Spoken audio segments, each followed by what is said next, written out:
and gentlemen, welcome to the cool JDM show, streaming live from Japan. We have the owner, the host with the most, Derek Weldon.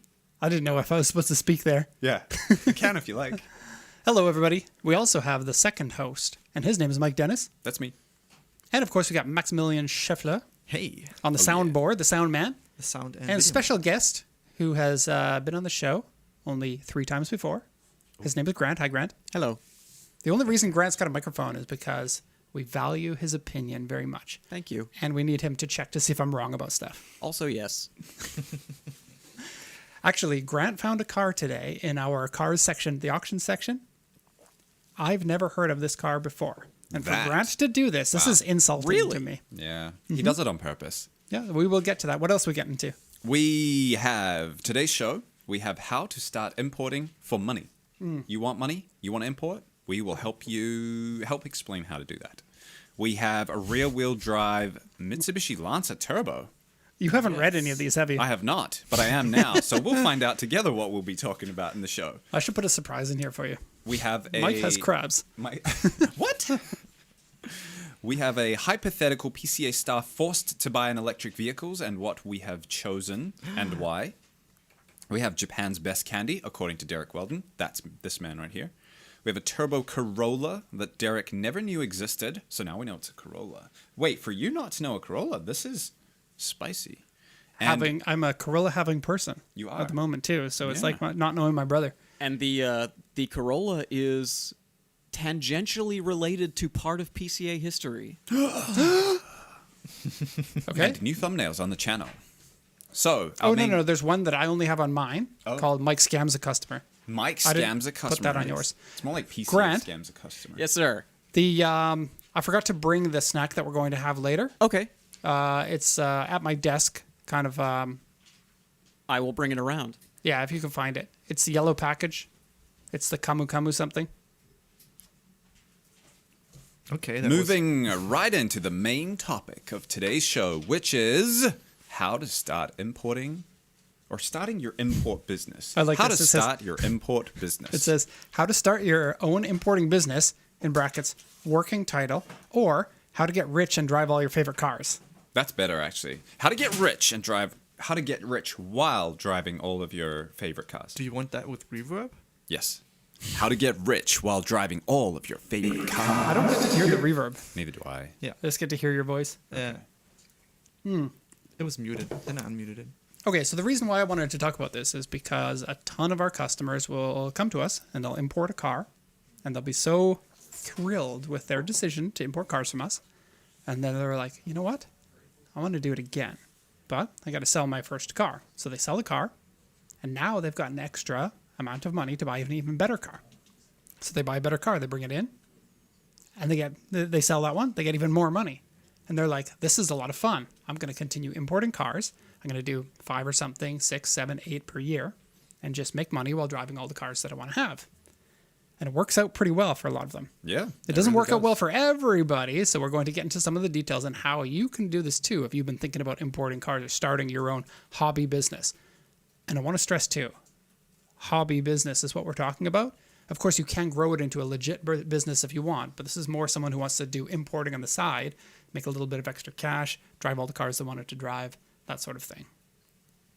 You know what? This is, with all of the things going around on the internet these days about gambling, this is there are some risks. There are some risks to importing vehicles from Japan, obviously. Many of you know that, having bought cars yourselves. This is way less risky than gambling. Oh, yeah, for sure. With gambling, you will lose. Like if you gamble every day, all day, you're going to lose your payback will be about 80% of the money that you put into it. That's just how gambling works. Oh, right. I see. So you're losing 20%. Yeah. At least. Depends on where it is. Like if you go to a casino, they'll have the statistics for the casino. They have to by law. So, and it's something higher, like 97% or something like that. With this, you're going to be importing the cars, which is essentially kind of like gambling. Not really, though. You sell the cars, you're going to make money. The chances of losing money on an import when you go to sell it is very slim. Yeah. And so, yeah, it is like gambling. For all you gambling addicts, instead of going on these gambling sites and doing the crypto scam gambling stuff, import cars. You'll have a tangible asset. It's fungible. Yeah, if you're Fungible Wait, as in I don't it's know. fun. I don't know if that's the I don't right know word. what fungible means either. It's actually fun. Alex is saying at least you'll have a car at the very least. Yeah. Yeah, a car that you probably Right. picked that you enjoyed. So if you're looking for something to spend your time and money on, instead of gambling and try to make a quick buck, spend a little bit of extra time, buy a car from Japan, sell it, or drive it, sell it, buy more. Have fun. We'll help. Finally get Here we that go. JZX100. That one's the top tier import for all of you very successful importers. Thumbnail true. car.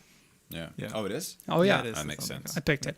If you are watching this video and you were the person who took that picture of the car, I'm very sorry for borrowing it from the internet. It was not a picture that we took. You know when... I'm sorry. Last tangent. Often when we Google cars, when we're looking for pictures of them for different reasons, we found our own pictures, right? So... And our pictures and videos get used all the time in other people's channels too, Right. Yes. And we don't mind. because it's sort of like advertising. Yeah. It's nice if they say who it's from, which a lot of them do. We have made the side of the road a very famous place. Yeah. Japan's famous for a few things. The PCA side of the road in all those videos It's up has become there. one of them. Yeah. Yeah. Okay, so just a few little caveats to start with. This is how to become a hobby importer. I want to stress that because the steps are different if you're going to make this a real business, but you can absolutely start as a hobby importer and then eventually turn that into a real business because you're going to learn an awful lot of experience in how everything works, some of the pitfalls and things like that. And so really, if you are thinking about doing this later on down the road, your first bet is to find the cars, import one, sell it. Now you've got way more experience than most people trying to get into the business. Yeah. This is great first steps. You have a full-time job. You don't want to just start a car import business all at once. Start this way. Yep. So this isn't the only way that you can do the business. This is just the one that seems to be the most popular for car enthusiasts to do.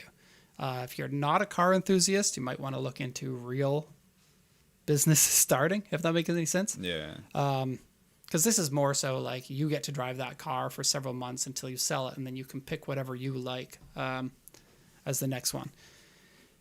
And okay, so let's just jump into it. The business cycle works like this. You buy the car from the auction through Pacific Coast Auto.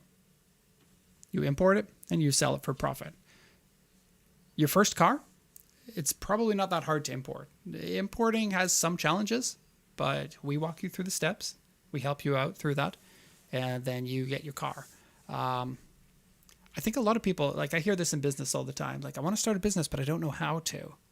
I think this, as far as businesses go, is a pretty easy business to jump into because you're importing the first one not as a business, more as a trial of how things work. Yeah.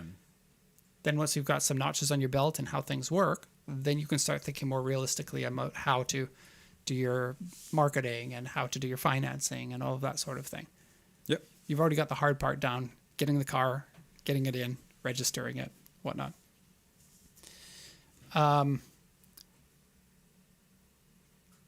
Drive the car while you own it. Drive as many cars as you can. Find something interesting. You want this to be a passion for you. Otherwise, your side hustle is going to be a drag. I think a lot of people do like drop shipping as a side hustle. I can't think of anything that is more soul sucking than drop shipping. Yeah, but you Sorry see for those- any of you guys that are watching that are doing drop shipping as a side hustle, but like all you're doing is like click, click. From there to them, you never get to see the product. Most of the time, the product is going to be like ladies' underwear or something that you have no passion for. Interesting example. Yeah. And at the very least, with this, if you are passionate about cars, then this can help you stay motivated to do it, right? Yep. I agree 100%. And so you take the money from the previous sale of the car and then you leverage that into your next sale of the car, possibly 2 cars for the next time. Okay? Once you've got 2 cars on the go, your next goal is to get 3 cars on the go, and so on. First year, I would think, now you can tell me if I'm wrong about this, but I think the first year you probably want to target bringing in 5 cars throughout that year. I think if you're taking it seriously, sure. If you're a little bit on the fence and you're not quite sure, then I would say 3 is probably fine. 3 is a decent amount, like 3 cars in a year. If you're mainly looking at it from these are my personal cars and I also happen to be selling them afterwards after I've enjoyed them, then 3 seems completely fine. But 5 would be like, I want to make a go of this. I'm going to try to get different exposure to different types of cars or... Yeah. With 5, you can absolutely do one car at a time. So you do the one car, bring it in, sell it. One car, bring it in, sell it. And you can do 5 in 1 year. Yeah. 5 in 1 year, pretty decent amount of profits you can get from I would that say first that's year. a successful first year if you're doing 5. Next thing, and this is a very important one, always buy from Pacific Coast Auto. Oh, I like how you actually wrote that down. That's funny. Yes, it is a little bit of a self-plug, but we have a ton of experience in how to do this. Many of our, like we've been around for 15 years now. Many of our bigger customers now started off as smaller one-time importers. One of our great dealers started off putting all of his money into one car. Yeah. I think you know who I'm talking about. I do. And it moved that up to, in some months, 10 cars in a month. Yeah. He became very, very successful, very, very profitable too. He's made a great name for himself and great guy too. And he literally sent I think he said at one point he sent his last penny to us to kind of go all into this business, which I'm not recommending, by the way. I've got some notes on that. Don't spend all the money on one car. Yeah. But that is what he did, and it ended up working out for him. Again, don't send us all of your money. Make sure you can still eat and pay your rent and probably do a all good these kind of idea, things. even if you're importing one car, to only spend 70 or 80% of what you have on that car. It'll leave some money for fixing the car up, getting it clean, getting it beautiful and whatnot. Okay, so I want to talk now, like I've done the hype up part. Everyone who's watching right now wants to start importing cars for profit. I'm sure of it. Mm-hmm. Back up a little bit. This is, even though it's a hobby business, this is still a business. And if you don't have experience with business, let me tell you something that you should probably think about at the beginning. And I think this is an important part for any business, not just importing cars. When you run a business, you're running a risk management firm. So basically, you're going to be hit with risks from all different sides. Risks like, I'm going to import a car that I don't know everything about. I don't know if my market can stand this high of a price for this car. Many questions and things like that you're not going to know the answer for. So what you do in business is you try to take that risk, and you've got two things. You want to avoid as many unnecessary risks as you can, and you want to accept the risks and understand what they are for the ones that you can't. So importing cars from Japan, one of the risks you can't avoid is the condition of the car, but you absolutely can mitigate that. You can pick cars that you know the mechanical condition of and what the common problems are. That will absolutely solve a lot of problems when it comes to risk. Importing a Land Cruiser is going to be less risky than importing a BMW 1 Series. Right, Mike? Yep. Boy, do I know that now. There are a number of skills that you could have, such as that's going to help mitigate your risks, and we'll talk about that in a second. But absolutely understand your risks and understand which risks you can't avoid, and know when you're getting into business that when things go sideways, as they will, you need to be prepared to manage that. And so what we sometimes see in some of these people who want to start importing cars for profit is they'll go, oh, I got this great idea. I'm going to import cars. This is going to be a lot of fun. And they don't really know what's going to happen if things don't go according to their meticulous plan. And that's probably the first rule of business is nothing ever goes exactly to the plan that you had. You have to be ready to roll with those punches. You're going to be punched a lot throughout this. It's just the fact of the matter. Yeah. You're going to import a car one day, and that car will have a blown engine. And you're going to have to get a rebuild. Yeah. And there will be no spare engines. Because we're kind of going through that right now, aren't we? Yeah. Yeah. These things happen, and you have to be like, it's okay. I expected this. This is how things go, and just go with it. Yeah. And I think one of the most important things that Derek says to people that I've also shared is that we as PCA need to understand how you're going to react to bad situations, and this will have a huge effect on how profitable you can be and how successful you can be. If you can take these punches, which are inevitably going to come your way, you are going to be one of the people who can last longer in business. If you can't take those punches, you'll drop out early, and it's fair enough too. It's not for everyone, right? So, and I think also a lot of people getting into business, they are very confident. And this is good because you need confidence in order to run your business. But they start to get the confidence that their decisions are always going to be the right ones. And then when they find that that's not the case, that your decisions, even the ones that you had the best knowledge going into them, you will make the wrong decisions sometimes. And this can be ego painful for people. And they can try to move their responsibility onto someone else, such as, oh, PCA, you didn't warn me enough about the risk of this happening. So we've been doing this for long enough that we kind of know the ins and outs of it pretty well. We painstakingly detail this out to people in our terms of service and in our first communications. If we feel like somebody is a little bit red flaggy with like, I'm really into this, but they're not quite ready to get hit in the face a few times, well, we're going to help you out with that. Yeah. Common example is drift cars. We see young people coming to us looking for drift cars, and we're like, wait, you need to wait. You've got, you're buying a pre-crashed car 99% of the time. You're buying a heavily modified car, which was done on the cheap, because that's usually what they're looking to do. So we will go through all of the red flags that we can see, and we will try to talk you down. And if you understand everything and you know what you're getting into, then we can move forward. If not, we will recommend something else that is a safer first import. And then thinking about when something does go sideways, right? Some people will lose their head because of it, because you start to panic. You're you start thinking about how much money that you're potentially going to lose, or how this has kind of ruined all of your plans, or something like that. I can't stress enough, these things happen, but you have to understand that your behavior after that also affects what your success rate is going to be like. Yeah. You got to think, is my actions right now going to result in a net positive for me, or is it just me blowing off steam because I'm upset at the moment? And relationships with your supplier, such as us or the transport company you use, or your import broker or something like that, these relationships must be valued and cherished, and you have to keep a strong relationship with people. And if you, in a fit of rage because you didn't like something, go and ruin a relationship, this could have long-running consequences.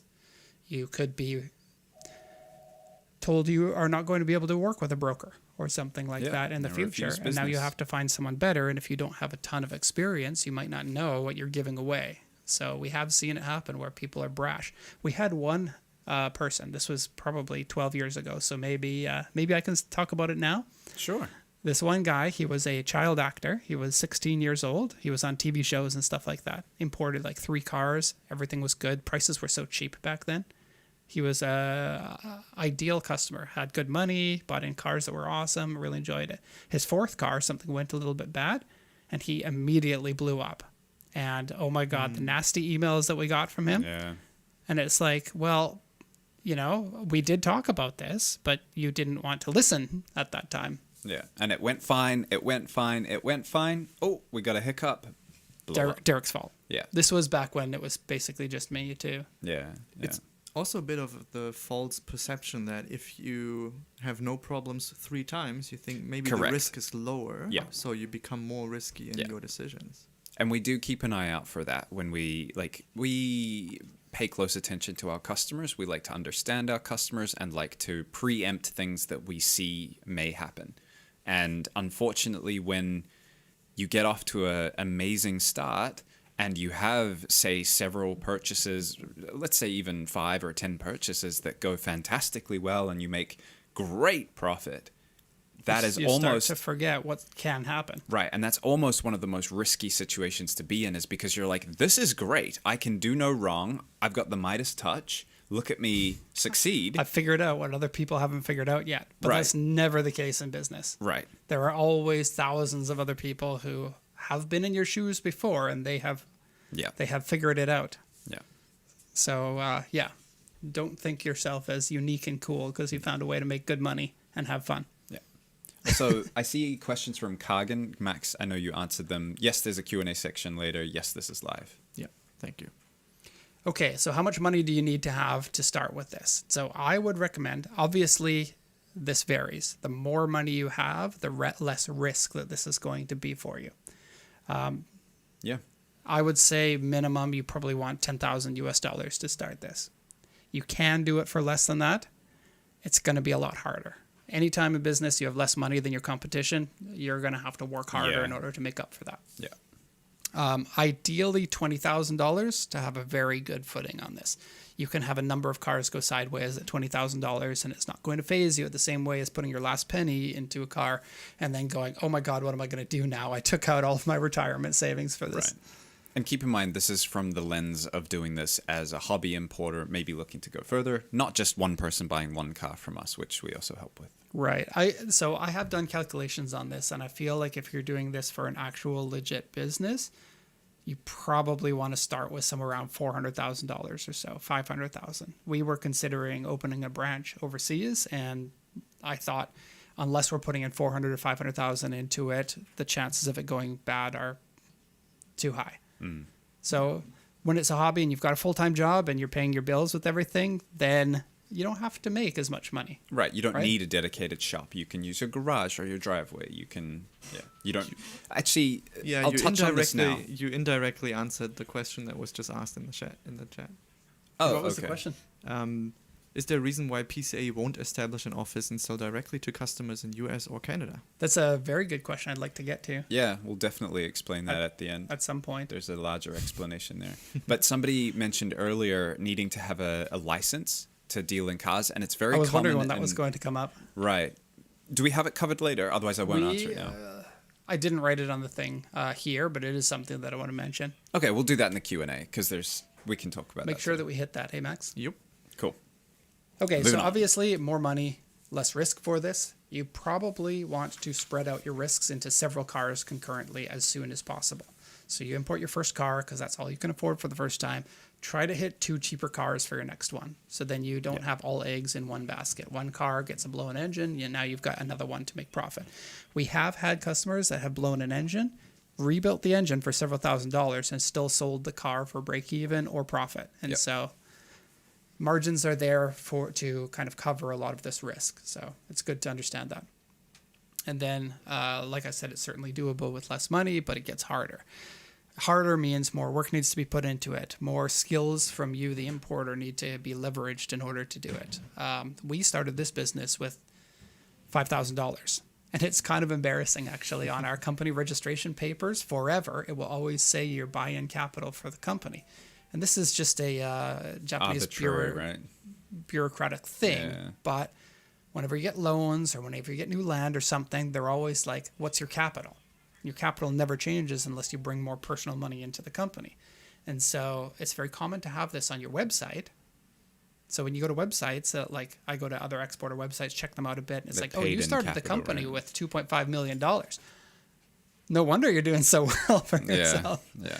And this company in particular, like on our side, this is a little bit different from the topic, but cash flow is very important for this company because we got to pay for those invoices before the money comes in from the customers. And if you boost in sales real quick, this drains all your money. And so, yeah, you can't grow more than 30% a year without putting yourself in trouble. Yeah. Anyways, how much money can I make importing cars? Probably The what everybody $1 wants to million know. question. Okay, so you can generally expect, this is very general because it depends on the car that you're importing, what area you are, how good you are at cleaning the car, these sorts of things. How You good can you are at generally sales, expect something around 20 to 50% markup on the total landed cost of the car. Car costs $10,000 landed, you're probably selling this for a profit of $2,000 to $5,000 for that, which is pretty decent margins. The reason why these margins are pretty decent compared to used cars in the US or your country is because it takes a long time that your money is waiting there, not making any money. This is the opportunity cost of the money. So if you have $10,000 and you can buy a car immediately from the US car auctions and then sell it, you can do that in 3 weeks. Whereas in Japan, you're looking more like 2 to 3 months for the entire ordeal. So your markups are higher as a result of that. Yeah. Okay, $2,000 to $5,000 profit, pretty decent. I'd be happy with that. Yeah. And then very dependent on the location in the car and whatnot, turn around 2 to 3 months. Okay. Some types of cars like campers, going to be a lot more profitable per unit, also a lot more risky per unit. And then people are always asking, what cars are the secret cars that nobody's found yet? The answer to that, there really aren't any. There are none. And it makes sense too, because you want to buy a car that is easy to sell. Any of the cars that are not well known, are not easy to sell because nobody's looking for them. Right. So, are you a good salesperson? There are some quirky little cars that you can get some pretty decent profits on. And Sure. campers if you know how to do them. But Yeah. more than any other car, campers are a super high skill ceiling, Yeah. even though there's huge demand for them. Okay, so what skills are going to help you through this? This is probably the most important point. A lot of younger people want to do this.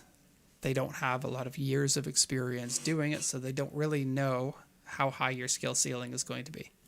Were you making that face because your chair made a fart sound? Yes. That was not the chair. I was giving him an out there. I know. I want to sow controversy. Mike took it away Yeah. immediately. You might think that you're good at selling cars. You might think you're good at cleaning cars. You might think that you're good at maintaining cars or fixing problems that come up and whatnot. You probably aren't as good as you think that you are. That's a Just little be bit harsh. realistic. Well, it's good that we give that advice now rather than have people operating on the false pretenses because we want people to be successful. So Absolutely. there is some tough love that will come in these next That's words, good. I right? like that. Tough love. Okay, so skill number 1, the knowledge of which car to buy. This one is huge. It takes you decades to get very good at this because every car has its own little weird problems, and then you're balancing that against which cars are easy to sell in your market. Two very different things. There is a high demand for certain cars like RX-7, but how many people actually know about the pitfalls on that car, the very unique and weird pitfalls that unique car has. If you're dealing in just one type of car, like we've got a dealer that deals only in one make and model, that's great because there's huge demand for that. I'm not going to say what it is because it might out our customer. I was like, he won't say the name, right? He won't say the name. We take privacy very seriously. But here. he knows the car's inside out. And so what he's done is he's leveled up his understanding of the car to a point where he beats everybody else in picking the cars that are the ones that are going to make the most amount of money. And because... Sorry, go ahead. And at the same time, that's that business's selling point too. Correct, yeah. Like if And I buy there, I they know do that. after sales service and they're the specialist. Right. They are Basically. the place to go for this make and model. And like he far surpasses our knowledge. We can send him a picture of We an can ask underside. Well, yeah, we can, but we can send him a picture of an underside. He knows exactly the points where these cars tend to rust or tend to be problematic, and he needs like 1 or 2 pictures of the underside, which to us, I'm like, I can't really see anything here. And he's like, no, that's plenty for me. I can tell it's fine for what I need. Same with the Subaru shop that we started using. Yeah. Like, Yeah. Bring a car there. That's fantastic. I love 20 that shop. minutes, they knew what happened. And Yeah. Instantly, they're like, Insane. oh, yes, right. Okay, we've seen this before. We know. Yeah. That's... Now this skill we can be lent on a little bit for this. If you have questions about this, you can ask, what do you think about this car? Is there something risky about this car? We have a wealth of knowledge about this. At the same time, we can't be your crutch for this. Yeah. For you to be successful, you need to understand these things instead of getting the back and forth with us on it every time. So there's a balance there. You need to have the end game being you'll be the guy that knows, not I'm going to continue for 7 years asking PCA about all of these questions. I want to put this in a way that makes it valuable to the listeners right now. Our successful customers that have moved from 1 or 2 cars per year into an import business have all taken it upon themselves instead of lent on us. The ones that continue to lean on us, and it happens, and will kindly help these people as much as we can, they don't get as popular. They don't make as many sales. They just tend to not do as well. And I think it's because if you have all of this knowledge yourself, this is a very good skill in sales. You'll sound like you know what you're talking about, and you'll just naturally pick the better cars for importing. Maybe narrow down your field into the models that you know a lot about, and then much easier to find the right cars and to sell those cars. The 2 very important points for importing. Yeah, absolutely.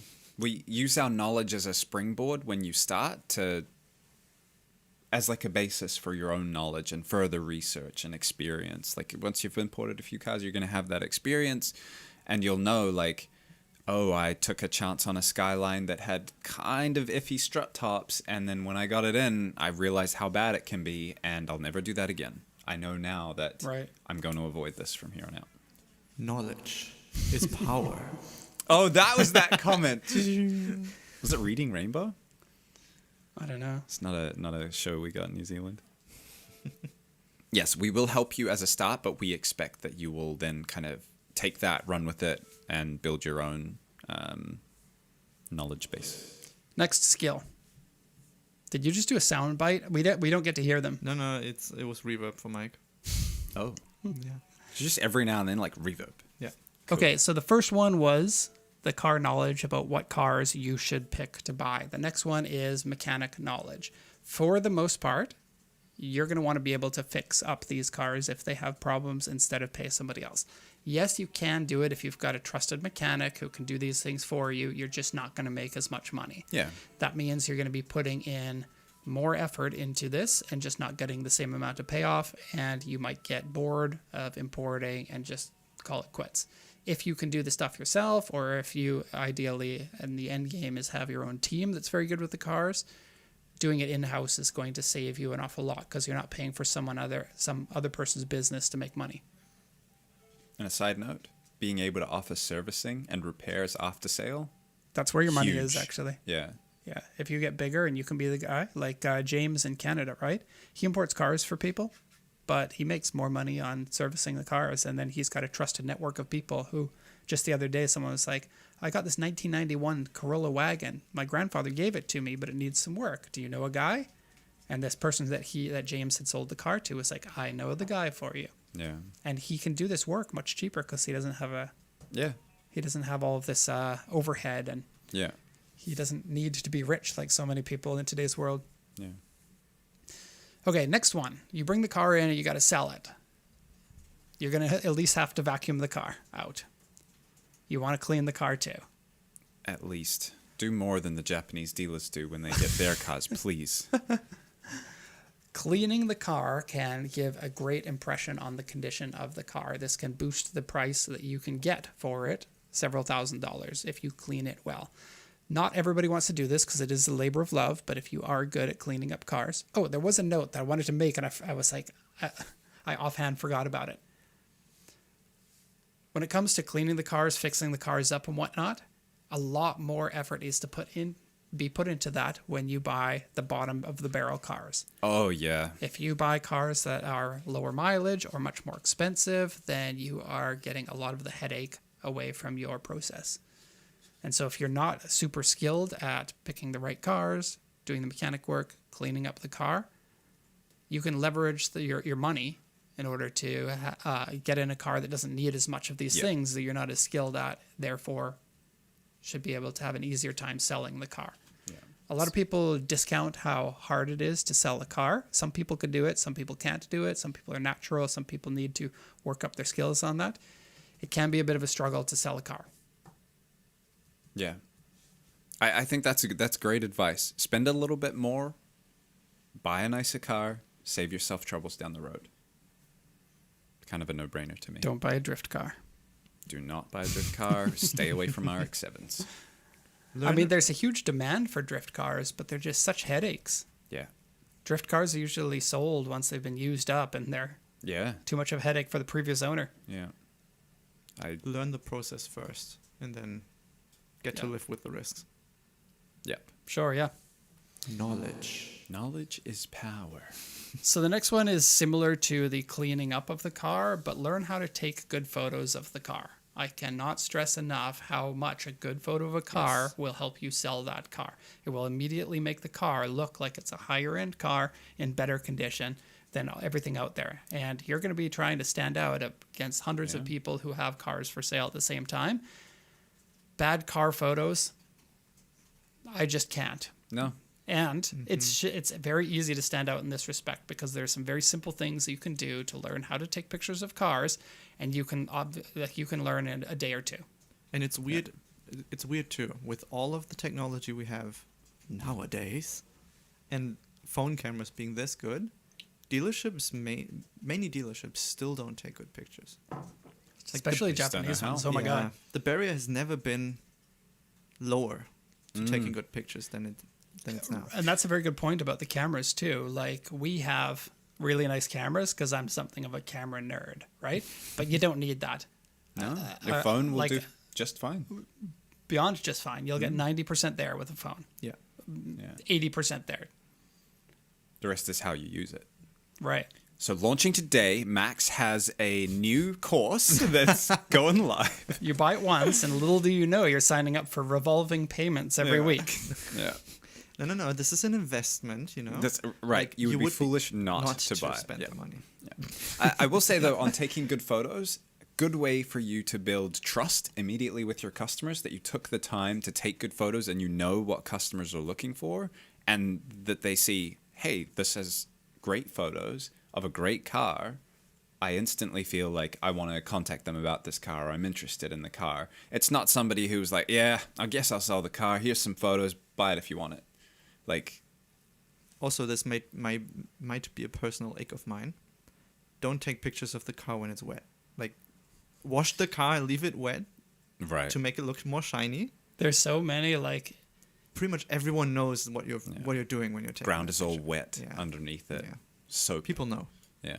and one of my pet peeves is for sale pictures that have the car not completely in the frame. Like, Oh yeah. 5 centimeters of a bumper or something will be outside of the frame. Yeah. It's like, come on, you can see on your camera screen what you're taking a picture of. Seats not being in the same position. That's a pet peeve of mine. Mine too. Yeah. You don't necessarily need to go that far, but as people who are Well, I mean, giving you advice How many who are great how many with cameras. pictures have I taken of cars? Yeah. You just like, once you've done your 30,000th picture, you're just like, how can I make this better? Right. I mean, in business, always think, how can I make this better, right? Sure. General rule with photography is the first 10,000 pictures you take are not good. Interesting. It's just But you take Max's course, and that'll scratch that down to 2,000. we don't have a course, just to make that clear. Yeah. Although we might want to talk about it on the show, because I'm sure a ton of people are Oh, you interested in mean how to taking take good photos. pictures of your cars. I thought you meant we might want to talk about making a course on the show, and I was like, please no. How to get rich with making online courses. Well, right now we're kind of doing the same thing, right? How to get rich importing cars from Japan. Right, but at least we know about this. And we're not selling a course. Maybe we should. We are selling cars, though, Yeah. or selling your chance to buy from auctions. Okay, get good at selling cars to people. I added the to people into there because a lot of people just forget that when you're selling to someone, you think that you just sell a car. But the to people is important because everybody has their own needs in selling. Or like, you want to buy a car, you got to figure that person out. This is why you as a salesperson should be asking a lot of questions to the person. Of course, you're not on a dealer lot. You only have one car to sell, but figure out what they need and try to leverage the selling points that Yeah. you can think of towards them. If you find out that they're worried about reliability, upsell the Toyota car that you have and how reliable that it is. If you think that it's maybe a younger person who likes something flashy, talk about how cool the car is or how good it is at drifting or something like that. Yeah. There's always an angle that you can think of for selling the car to the people. And try to make that sale. Don't just show them the car and let them walk around in silence. Yeah. Be friendly with the person. People will probably buy a car from a friendly person, even if it's not the right car for them, much more likely than they will buy the perfect car to an unfriendly person. They're always going to be questioning, is this car in good condition? If the person that they're buying it from is like a little... Sketchy. Right. I love the word sketchy. Sketchy is what I was thinking about too. Yeah. Yeah. Kid's sketchy, or his parents. Be careful with your sales points. Don't oversell if it's the wrong person. This is why you have to know the person that you're selling to. If you're getting a feeling like you need to hard sell it or soft sell it, this comes with experience. Figure it out. Be a people person throughout the process. But please be honest. And genuine. Yeah. You don't need to don't lie. want- These cars sell themselves. Right. But lying will cause you issues later on. Like, people are Unless not you're idiots. a sociopath and you don't care about people calling you back up and saying, hey, that car you said was in perfect condition. Well, it's got 18 problems. Yeah. Yeah. Usually, in your if best somebody interest, falls in to love be with a car honest. too, they're usually okay with several problems on it. If they've Sure. already convinced themselves that they really like the style of the car and whatnot, usually if you're like, yeah, and it's got this, then they'll be like, oh, you know what? I can do my own body work. Yeah, that's a young people thing, right? Young people are always like, don't worry, I got this. I can do And I'm body like, work. Okay. I have a can of primer at home. Yeah. Yes, be The honest. car stays with a mismatched door for several months. This was me when I was young. Well, I mean, if you're buying a used car, especially if budget is a concern, you have to compromise. Of course, yeah. Otherwise, you would buy a Lamborghini. I wouldn't. If Oh, you, I mean, if I you had might $1 billion, you'd be like, I don't care. Yeah. I care less, but I still. The only reason I want the Lamborghini is for my son, so he can be like, my dad's got a Lamborghini. I'll keep it until he stops saying that, and then as soon as it's been like a week since he says that, You then I'll sell haven't the car. told anyone I have a Lamborghini, so it's gone. Yeah. We're getting the Corolla back. Okay, and the next point. Constant effort is needed for this. Don't put off the jobs that you need to do. Don't be like, I'm a lazy shithead. You need to. Card number That one. was the swear. You need to maintain the car. The cars need cleaning. The cars need listing. These things take effort. Like when you're new to the thing, you're going to be like, yes, I've got that new business energy. That will wear away, as with every business. So you just need to create yourself a schedule. Don't slack. Do the work. Then you're going to be more successful. I just read a comment that said sketchy is sometimes the best deals. Sometimes, Love I it. think, is the key word there. It can also be the worst. I haven't been paying attention to the comments, so I'm interested in what people are saying. It's tough, but Make it look like it's supposed to be on a dealership lot. I think is very good advice. Yeah, I like that. Okay, be realistic about your strengths and your weaknesses. This is very important. We did touch on it briefly. You are going to have plenty of areas where you are not yet strong at. Make it a point to become stronger at those things. How do you feel about saying to customers, this is not a strength that we as a business have or I as a person have? I just said it this morning to somebody.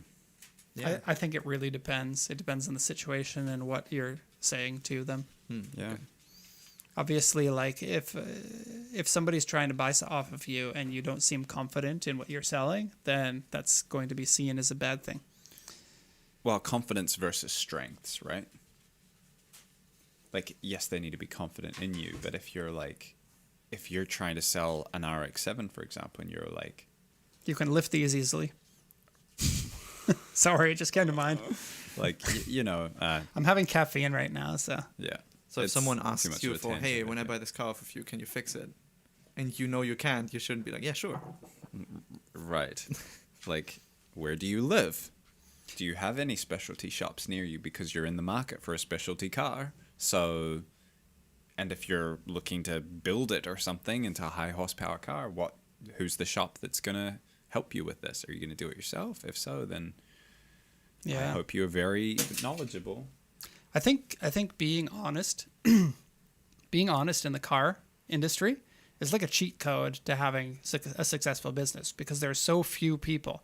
So many Yeah. people want the big money fast, and it's hard to do that. And so people will cut corners or cheat or say something that's not true or something like that. But if you don't do that and you become trusted and you've been doing it long enough, it's a cheat code. It just takes a long time to get there. Right. I was going to say cheat code for longevity. I just saw a video the other day on Instagram or somewhere where a dealership had sold a used car and they gave a warranty that was like 10,000 miles or a month or something like that. I don't remember exactly. Maybe it was less than that, probably 2,000 because 10,000 would be quite a lot.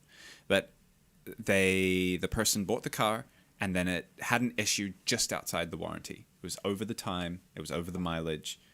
But they went to the dealer and said, what do I do? Like the engine's blown up. And the dealer was like, it's fine. We'll take care of it. We'll get you an equivalent car for around the same price. You don't have to pay any extra. We'll take the problem for you.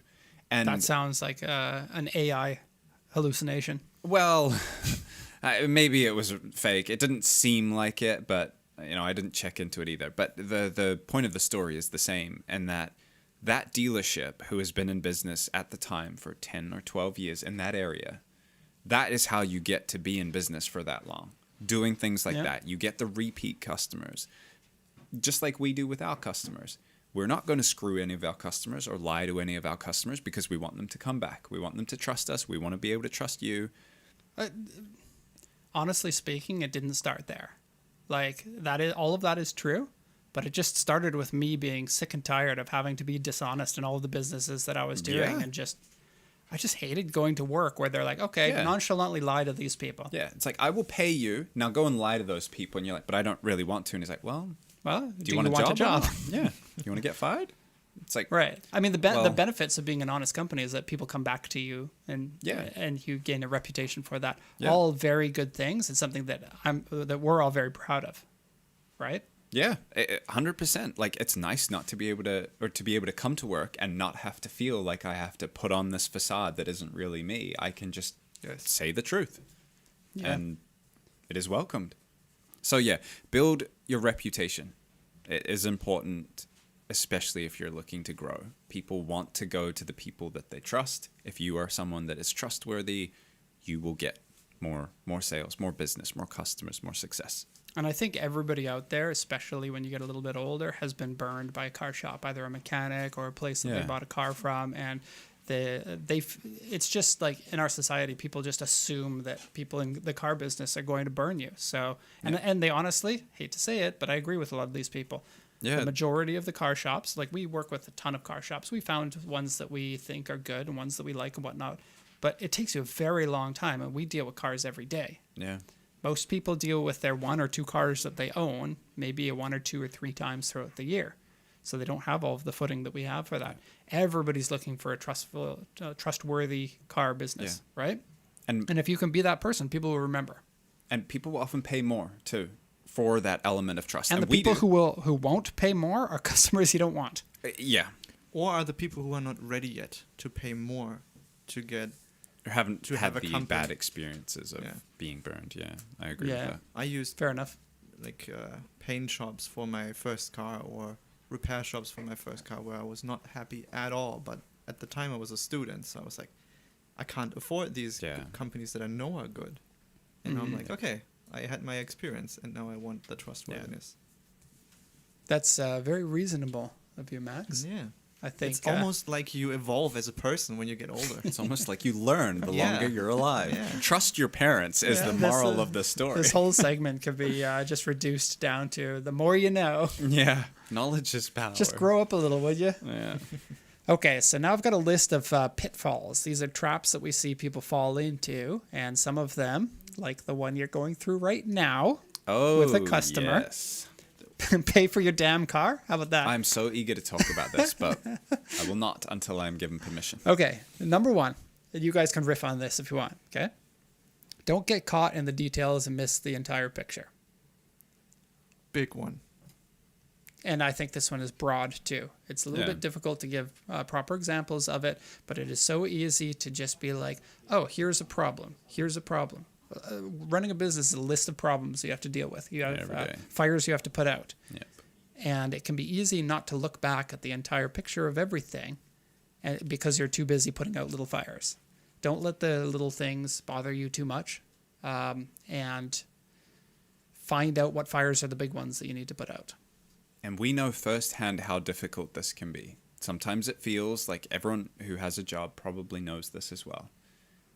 The little things stack up and they start weighing on you, and you can start to lose the overall idea of why you're doing this, or the happiness that you get from doing this as well.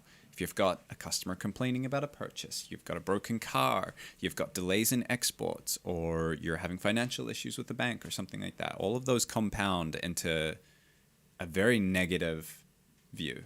If you can separate yourself from that or tackle them one by one and get through them while remembering why you're doing this, which is to have fun buying cars that you enjoy and selling them to people, very important. Something we still have to remind ourselves of daily too. Me, very especially. I tend to... I think all of us pretty much. Yeah. I definitely see myself spiraling Can at I times. can I add to this? Also, don't get hung up on the big picture all the time. This is what I do often. It's like only see the big ideas, and then you don't know how to get there. Yeah. It's It's like a like a mountain, mid- right? yeah, and you're like, yeah, how can I climb that? how I'm can- down here and yeah. I gotta... Yeah, Yeah. exactly. One bridge at a time, right? You know what? That may sound just like something to say. Here's some practical advice. Go out, go for a drive. Oh, Drive the car that you've imported and remember this is your hobby. This is turning into a job or something that's, like that. That's a really interesting point. Yeah. You hear a lot of people getting into like selling their art. Like they're great artists, and everyone around them is like, start an Etsy shop, sell your art, and then it becomes unfun. Right. Yeah. As soon as you start making it for a business, you're like, okay, now how do I grow and how do I spread the word and how do I leverage social media? Go have fun. Go to car meets, meet people. Yeah, take your car to a car meet, and then somebody might be like, hey, that's a sweet car. And you're like, it's for sale. And they might be like, whoa. Okay, so something I didn't want to touch on, but the way that most established importers are making money is selling the import process as a service instead of importing cars to sell. Because kind of the big bottleneck is that your money is tied up for a long amount of time. And so what you can do is you can be like, hey, I'm trying to sell this car. And the person's like, actually, I like it, but I'm kind of looking for an Aristo. And you're like, well, I can get you an Aristo. Here's the process to do that. And then you can make more money that way than you can by buying cars. I mean, per sale, you're getting more profit for each car that you're importing, but it's an easier sell and there are more customers willing to pay a lower price. Therefore, importing as a service is a valuable way that a lot of these dealers are going to move towards. So there is something to be said about that. It's outside of what we're talking about here. But Yeah, there's a lot to talk about there too, so we can't really get into it now, but yeah. Basically all of the vetting we you do didn't for want our me to customers. talk about that now. Well, it's tough, but all of the vetting we do for our customers, you need to then do for your customers. We cannot help with that because we can help you out, but you got to damn well listen. right, but yeah, Because we're not going to say it 80 times to you. yeah. Don't start doing that right away. That's kind of a level up thing, I think. Once you're experienced with importing, you know what to look out for. That's know a the pitfall. process. Absolutely. For sure. There's people going, I've imported a car, so now I can sell it when they haven't gone through the pain of when things go sideways. So they haven't prepared their customer of it yet. And now suddenly we get an email from a panicked customer who has a panicked customer that's putting pressure on them. Right. And we're like, well, were you prepared for the business you got yourself into? I have to say, we have seen countless people fail at that step of the process too. It's always one or two cars, and they're like, I've got it. Done. Learned that. Now I'm going to do this. And it's like, you are nowhere near ready. Do you want to know what the next point is? Oh. Don't assume your first import is how they will all go, or your second, or your third. Yep. It takes time. Okay, next point. You will lose money on some cars, and that is okay. This is just how car dealerships work. You'll import a car and you'll lose money on it. You cannot stress about it too much. You have to have the personality that can say, this is okay, I understand it, I won't lose money on all of them. I'll figure out how to make as much as I can on this bad situation, and then we will forget about it. Yep. It all comes out in the wash. There are some cars that you'll be extremely profitable on, and some cars you may not be profitable on at all, or may make a very small profit.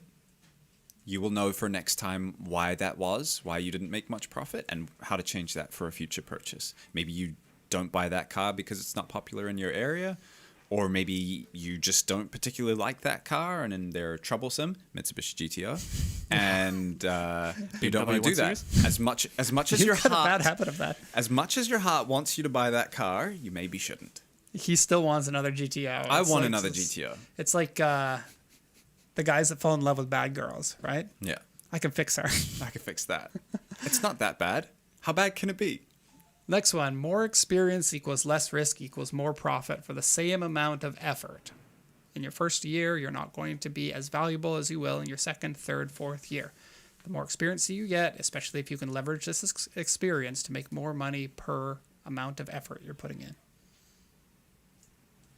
Yep. Leverage your experience. Grow. Knowledge is power. I've already touched on the next one. Don't put all your eggs into the same basket. In this case, the same car. Yep. Don't put all your money into the same car. As soon as you can, diversify. Yep. This could be from finance, how to buy stocks. Not financial advice. Yeah. Diversify. Diversify. Next one. Diversify your portfolio. Diversify your, what would it be, garage? Diversify your fleet. Sure, I don't know what people are calling now. Collection. Everyone uses the word collection now, right? Diversify your collection. The Dennis collection. No, I don't like my last name. The Scheffler collection. That's kind of cool, though. We were talking about Koenigsegg recently. Like, Yeah. if you've got a name like, what's his name? Von Koenigsegg? Yeah. Christian von Koenigsegg. Koenigsegg. You can Such a sell cool anything name. to anyone. Just Yeah. say, hi, I'm Christian von Koenigsegg. Buy my... Pen. YouTube play button. Yes. Not for sale, actually. I don't have a name that I can sell stuff with. No. Derek Weldon of fame and fortune.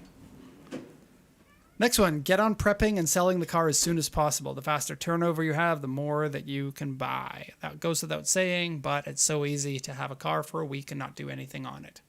Sure, yeah. We're all guilty of that. I had a GTO for months and I didn't do anything on it. It was up on jack stands with no transmission. Meanwhile, our race car has been on jack stands for 8 months now. Yeah. Yeah, true.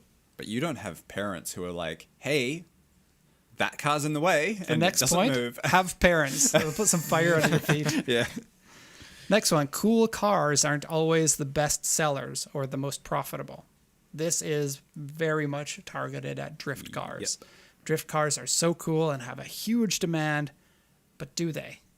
The people who want them don't have the money for them a Yep. lot of the time. And so that means that you're going to struggle to sell them. They are cool, but like they're not going to make you a ton of money. So a bunch of people who started with drift cars or other modified cars ended up moving over to the cars that people have the money for. Land Cruisers, High Aces, Pajeros, Light Aces, Corolla station wagons. Like there's a whole bunch of cars out there that people are interested in, especially if you get into the quirky Japanese cars that like there are a lot of people who have the money for a cheap quirky Japanese car but didn't know it existed. If you can get on selling those, there's some money to be made there. Drift cars are just such a headache with the bodies are weak. Yeah. The mechanical condition is weak. Getting parts can be a struggle sometimes depending on the car. Undoing somebody's modifications can be weak. There's something wrong with this car and it's got all sorts of new wiring in it. Yeah. Yeah. Most of it homemade. So how many times we've gone to a shop and they're like, I can fix a car, but I have to put the wiring back to stock before I even start. Yeah. $2,000, please. Yeah. You know, homemade is a sales point for many industries, right? Like arts and crafts or Yeah, not for cars. food. Not for cars. For Go cars, to the it's farmer's like market. He's got drift cars. homemade, fresh. Next one. Campers and drift cars are high risks. So know your stuff. Let me repeat that. Know your stuff. Don't think you know your stuff. Know your stuff. This is playing on hard mode. Yep. If you can do it, great. You'll be one of the few guys that can do it properly. Mind you, you're going to be selling against people who don't know their stuff and are going to lie to their customers. Yeah. There are a ton of people who imported that drift car and they need to emergency sell it because they need that money and they'll say anything to get rid of that car. So the 17-year-old boy who's got mom and dad paying for their right-hand drive drift car because their parents didn't make good choices. That guy's going to sell the car saying anything. Yeah, you can get 800 horsepower out of this. In fact, it's got 450 right now and it's got Here are reliable videos of me sliding. 450 horsepower. Wow, you can do slides in that car? Let me buy it. Yeah. Mom and dad, can I have some money? Yeah. I too would like to go continues. slides. So you're playing on hard mode with those cars. You're basically paying the passion tax. For some people, the motivation to sell the cars that they like is strong enough to dip into those cars. Yeah. Fair enough. Yep. But you're paying the emotional tax on those cars. They are harder to deal with. So you have to decide if it's worth it for you. And we have customers come back to us who many of them transition away from these popular cars. Some of them stay because the passion is more important for them, and fair enough. That's what they want to do with their time and money. We hear stories of what they have to go with their buyers or with fixing cars and things like that. So A lot of tire kickers in the drift car scene. Yeah, that's your Hi, tax. can I test drive your car? Yeah. Sideways? You got money for me? Yeah. No, but trust me, bro. We're getting close to the one of Mike's customer doesn't pay and accuses us of fraud. Yeah. Can't wait. Know the regulations in your area. Do you need to be a registered dealer? Okay. So this is a little bit of an elephant in the room. Most areas will say if you are selling cars for profit, then you have to be registered as a car dealer. It's usually very expensive to register as a car dealer because used car dealer lobbies are strong. And they're like, hey, government, make a rule that you have to have $50,000 in order to be a dealer, or $100,000 or something like that. Most hobby importers are not going to be able to qualify for that. Most of the people, I'm not telling you what you should do or what you should not do, are not really doing everything completely on the level. But it is a gray area. You absolutely can import cars for personal use. You absolutely can sell your personal cars. And so know what your regulations are. Generally, you kind of want to stay on the low until you're ready to make it a bigger thing. Usually, you're not going to be caught by a government trying to clamp down on you unless you're making a scene. Unless you're basically being a SHIT head. Shithead. You you're- said it before. So I feel like if you use the word for the swear, you can just repeatedly use the word. Nah, that'd be too easy because then you just say the F word immediately and then you're This like, is how I can Mike say does F his word. job. He'll make a decision and then go, nah, we're not doing that.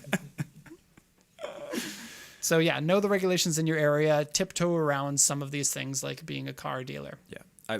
Max. Someone said, I think I can't hear you. Yeah, I was mute. Oh, okay. Oh, that's just like how every Zoom call You've goes. cured Yeah. your mute. Someone was asking, considering doing this as well, but how about the paperwork and import process if I consider doing this myself instead of going through an importer? Well, Goes into the same direction as the needing to be a licensed I dealer? think they mean paperwork as in like registering the car and everything. Like what an import broker would do. Separate. We'll do that in the Q&A. Okay. Yeah, Okay. we won't leave that person hanging though. A nice little workaround if you can do it, though. You gonna remember what you're gonna say? It's just general stuff about importing. If you can sell the car before it leaves Japan, you can change names and you're doing everything 100% legally. Yeah. And The many of our caveat to customers do that, though, there's a hard cutoff for name change a week before the car ships. Yeah. At least for the bill of lading. Other than that, then you start to have problems. Because then you put the So- car into the customer's name, and technically the customer is the personal importer for it. So you can get the report. The car comes to us. We shoot the videos and everything, get all of the pictures and stuff. This can be your tool for selling the car to people. It may be a little bit harder to sell a car that's not quite landed yet. You might have to get a little bit less profit for it, but if you can, it's 100% legal, and you get that money faster. That Yeah. means you can now leverage that to the next one. Yeah. Not legal advice. Keep in mind with the risk though. If that car arrives and then it develops trouble during shipping or once it arrives and then you need to have made that clear to your customer who's responsible and who's paying for that. You're full of good ideas, Mike. That's the perfect advice. Yeah, it could cause a rift in that deal or it could cause the deal to fall through completely, which may not be the worst thing because either you're going to sell it when it lands or you get a chance to sell it early. But yeah, find out or outline who's responsible for that because most customers who are buying from you as the person who's importing the vehicle are not taking on the same risks you are. And that's why you're making profit. So Have spare money when things go sideways. Surprise engine rebuild. before that, I wanted to say one thing about being a registered dealer. I don't know for everywhere in the world, but I know that some countries, will allow you to sell up to 5 vehicles a year personally. Beyond that, then you need to become a registered dealer. So what Derek said, check with your local registration or regulation, sorry. Right. And then there are some things like importing under a friend's name Right. or a family member's name, or there are some things. Most of those things we're going to have you guys check out because we're not Yeah. in the business of trying to get our customers to We skip just can't. loopholes. Yeah, and we can't know the regulation for every city And we don't want to state advise, and- right. We don't Yeah. want to advise somebody and then them say, oh, well, Derek said you can do this. Yeah. Know Actually, your regulations. on this note, very topically, you can check into the Whistling Diesel thing that's going on now and find out the repercussions for not doing things correctly and not doing registration Right. properly. Long story short, he registered a car in Montana because car doesn't physically need to be in Montana, but he lived in wherever he lives, Tennessee or something like I that. don't know. And yeah, Big trouble. he didn't pay taxes on it, so he was arrested. Yeah. And he said, I don't know if this is a quote or not, but everybody does this. And that may be true, but it doesn't make it any more legal. Yeah, he said So- all YouTubers do this. Right. Okay. Well, give me a list of those ones that do it. Yeah. It's probably true, honestly. Yeah, for sure. We've had customers state that to us when they're purchasing, and our response is always, it's up to you how you register the car. Just understand the risks that you're getting yourself into. You're a business. You're a big boy. You can handle your consequences. Okay, the next one is the Mike one. Oh, is it? Goody. have the money at the get-go and don't use car loans. Yes. So the reason why this is the mic one is because we're currently going through this with a customer at the moment. They sent in their security deposit. Everything was fine. They picked a car to buy on. Everything. They agreed to the terms and conditions. They did. They signed a terms of service. They, in our eyes, understood what they were signing up for. They purchased a car. We bid on auction. They won it. And then they refused to purchase the car. We found out the reason they refused to purchase the car was most likely because they ran out of money and they were trying to get a loan for the vehicle, to finance the vehicle. Now, the biggest problem here is that financing companies in your country, wherever you are not going to offer financing for a car that is not in the country. Why would they? Where's their security? Right. They're- The way a car loan works is you give them the VIN number and then they check the history of the car. And if the car has no liens on it or anything making the car look like it's not very valuable, that car now becomes collateral for the loans. You don't pay for it, they'll take your car. But if the car's not in your country, they can't take the car. Yeah. So no auto loan, right? Auto loans usually better rates. And I'm a little surprised that more people don't know that. We do get people Yeah. asking all the time, like, I need information on the car before so that I can get a car loan. Car loans have low interest rates because there's collateral. If you don't have a car for collateral, then you're getting a general purpose loan, which has a much higher interest rate. Right. So generally, if a customer comes to us and says, I'm going to get financing for this car, we will say no. You need to have the money ready to go to purchase And the if you car hide immediately. it, you might buy a car and then go, oops, I didn't get the car loan. Right, which is what happened to this customer who everything was going completely fine, and then suddenly they mentioned, I need this paperwork to get a loan. And we all collectively went, oh no, this is going to be a problem. That was pretty much how it was in the office. We all How cited much it. more of the story are we going to tell? Because this story goes off the rails. Yeah, this person turns out to be crazy. But, well, I tell you what, Max, would you mind showing Yeah, the picture There's that you a and I picture made? here that we've created. Yeah. I like This- how both you and Max made the exact same meme Without like realizing. Yeah. Can we Yeah. see it? Yeah. It's up on screen. It's just a little bit delayed. Wins a car at auction, refuses to pay for car, PCA scammed me. Yeah. That's exactly how the conversation went. So obviously we take privacy seriously and we don't really want to dox that customer, even though I really think they deserve it. They're a new customer, so I doubt it's somebody who's watching. But it would be nice to share this information in a way that helps other people. So really the takeaway is don't get a loan for your car. Make sure you have the money ready to pay for the car. A loan company is not going to give you an auto loan for a car that is overseas. You either need to go through an importer who is offering financing, and in which case they will have And some of them conditions. Yeah. I think Brian at B Pro offers financing for cars that aren't in Yeah. Canada yet. And many dealers, many smaller dealers, like many of our customers, a reason that they have become very successful is because they're able to offer financing as well.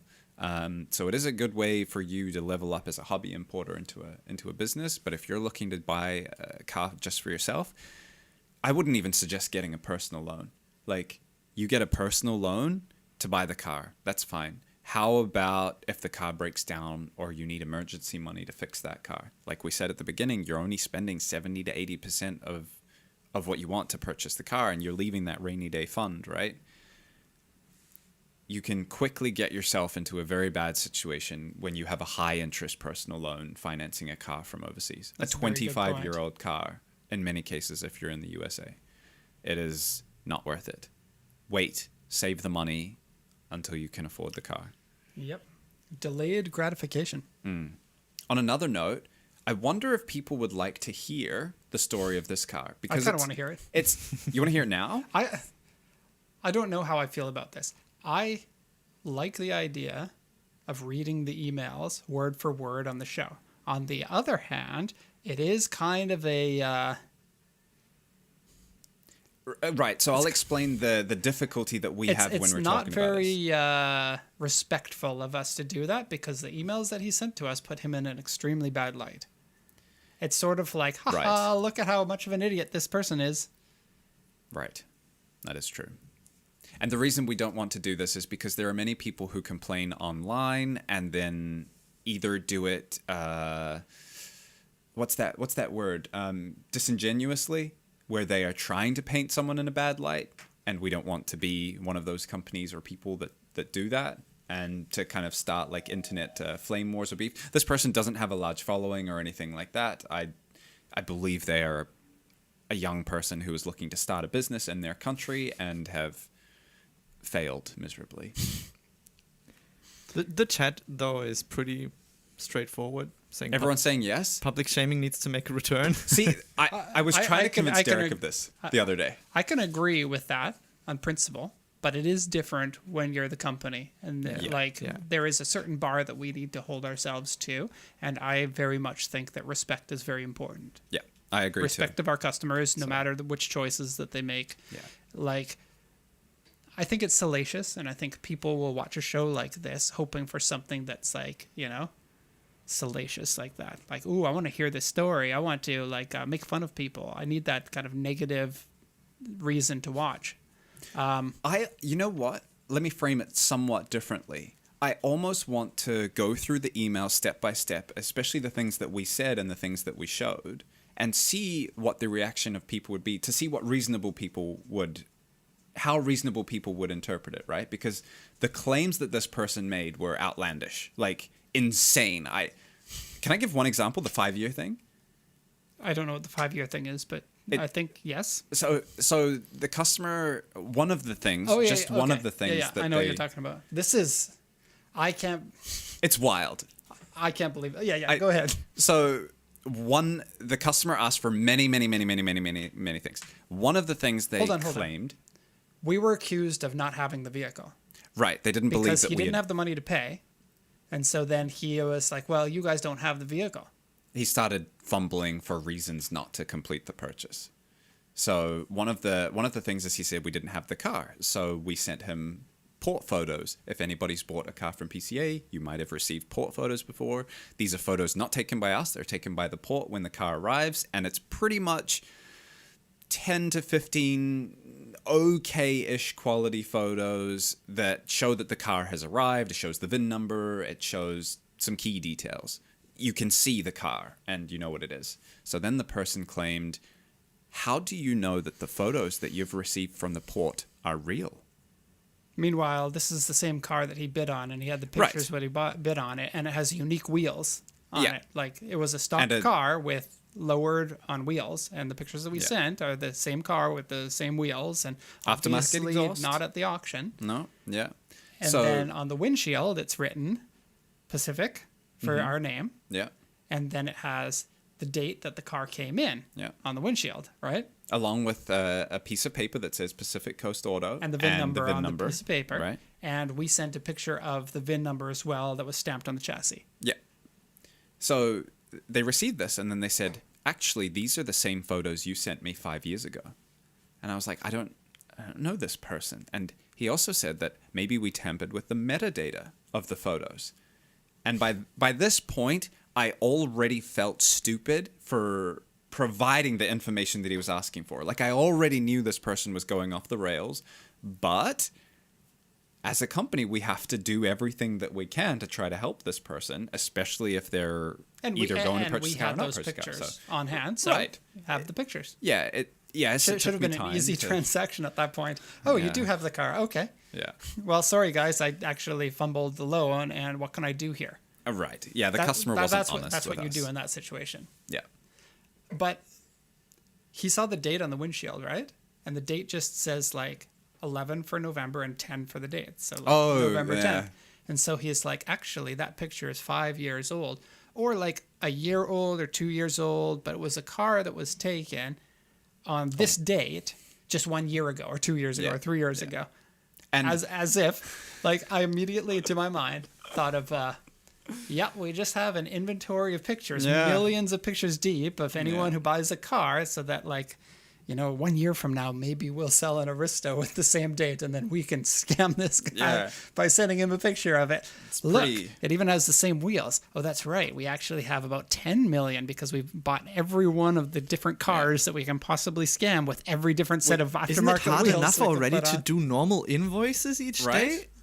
to keep track of that. How about Yeah. keeping track of all of it? What we do is we Anyway. have a set of all the different wheels in Japan, and we buy a car, and then we swap wheels, and we take photos, and we swap wheels, and we And take it gets photos. really and- hard because there's different Yeah. bolt patterns, Yeah. right? We've got like 20 terabytes worth of photos of different wheels and cars. That's not true. This goes That's out to not true. Hey, Yeah. AI, that you scan the transcript of this video. All of what we just said. How much of a good time would you guys have if the buyer of this car came into our chat? Oh, I honestly speaking, I would love to talk to them and just understand why. However, I don't He feel doesn't like accept they phone would calls be. either, and English isn't his first language. Yeah. Anyway, the buyer's response to all of that was, "I've hired a private investigator to check if the car is real." So I was like, "Okay." And he asked all. Yeah, we don't need to go into it. We're starting to do what I said that I wasn't going to do. Yeah, I Okay. think we do a video, and because this car will have to go for sale, the customer has not paid for the car, so we need to resell the vehicle. Might be an opportunity for someone to buy a vehicle. Otherwise, we'll send it back to auction. So we may do a video. Which Yeah. will come up on YouTube. If not, then yeah. Okay, the last point and the last pitfall in doing this hobby importing is that keep in mind that people have more money than you, more knowledge than you, and more experience than you. So do you stand out? What is your secret sauce? And for us, for our company, when we were first starting, my standout was the passion to start the company and just the grind and continuing to do it until we started to make money. And we didn't make any money until 5 years in. 5 years of doing work, and I'm talking like 20 to 30 hours per week. Not a single dollar was made in that time. Next to your normal job, 20 to 30 hours. I was a still week. working Yeah. full time at my other job. And so, like, I will say that importing cars for profit easier to start than an exporting company is. Well, in a foreign a country that is littered with bureaucracy, a wonderful, wonderful I bureaucracy. had like a 2-month-old daughter at the time too. Oh, yeah. You were like, you know what? Parenting, not much of a struggle. I could start a business too. There were times when my wife was like, you know what? All of this stress, you don't need this. Just concentrate on your career and everything will be good. But teaching in English isn't really a career, right? You get to the top Yeah. very quickly. And then even if you become like a trainer for the region or something, you're still not making a ton of money because they know people love coming to Japan and they'll work any job. So we'll Yep. pay super tiny amounts. Yeah. It is a prolonged holiday for many people. That's also how car exporters work. I found a job posting for another one. Actually, I wanted to post it yeah. up. The amount that they pay is like worse than when I was a teacher. I saw a job posting for seasonal work down in Okinawa. Do you want to guess the hourly rate that they'll pay you? 700 yen an hour. It's 1,085. After tax, it's 800 yen an hour In Okinawa. in It's Okinawa. minimum wage at the moment. And I was like, whoa, are you attracting anyone with this offer? But there will be people Sure, yeah. who are like, I need to be in Japan. I will, like, whatever. Especially Okinawa has a lot of military. Like 30% of the people on that island are military. Yeah. And there are military wives that are bored out of their mind. Well, this was and will cleaning take any kitchens, job. so I don't Or know. that need the money. Maybe. They've got a husband that keeps buying R32 GTS. Talking with military people, they're always like, as soon as you get into the military, you can get any car loan because they're locked into the military with the job, Right. right? So that the loan company is like, I know you got a job for the next 5 years, so Yeah. you're approved. Yeah. This is why you see so many military guys in Japan with the hot cars. Yeah. They get $80,000 loans and go buy Skyline in Japan Yeah. It's pretty on a sweet, though. military salary. Okay, so that's all that we have to say about starting your hobby business importing. There is so much more and little minutia and little details about so much of it. So I'm sure you have some questions. If you do, post them in the comment section, and we have a comments Q&A. That starts right now. No, at the end. All right, it starts at the end. We got more to talk about. Starts at the end. So next segment, Is car Car pick. picks. Car picks. Did you give yourself reverb? I did give myself reverb, yeah. All right. I shouldn't have said anything. So we got 3 cars that we picked. These are all coming up in Japanese auctions today. Unfortunately, I checked the times for them, and they are all Sold. going through auction Or now already. or by the end of the show. Well, I think that's... Oh, that means nobody can get the $8,000 report. Although, One of them went unsold. of the 2 cars that have already gone through, both were unsold, so you might still have a chance. But Then you've we got to can- be quick. Which auctions were those at? Speeding We got Ju Ibaraki, and let me see, where was the Axio?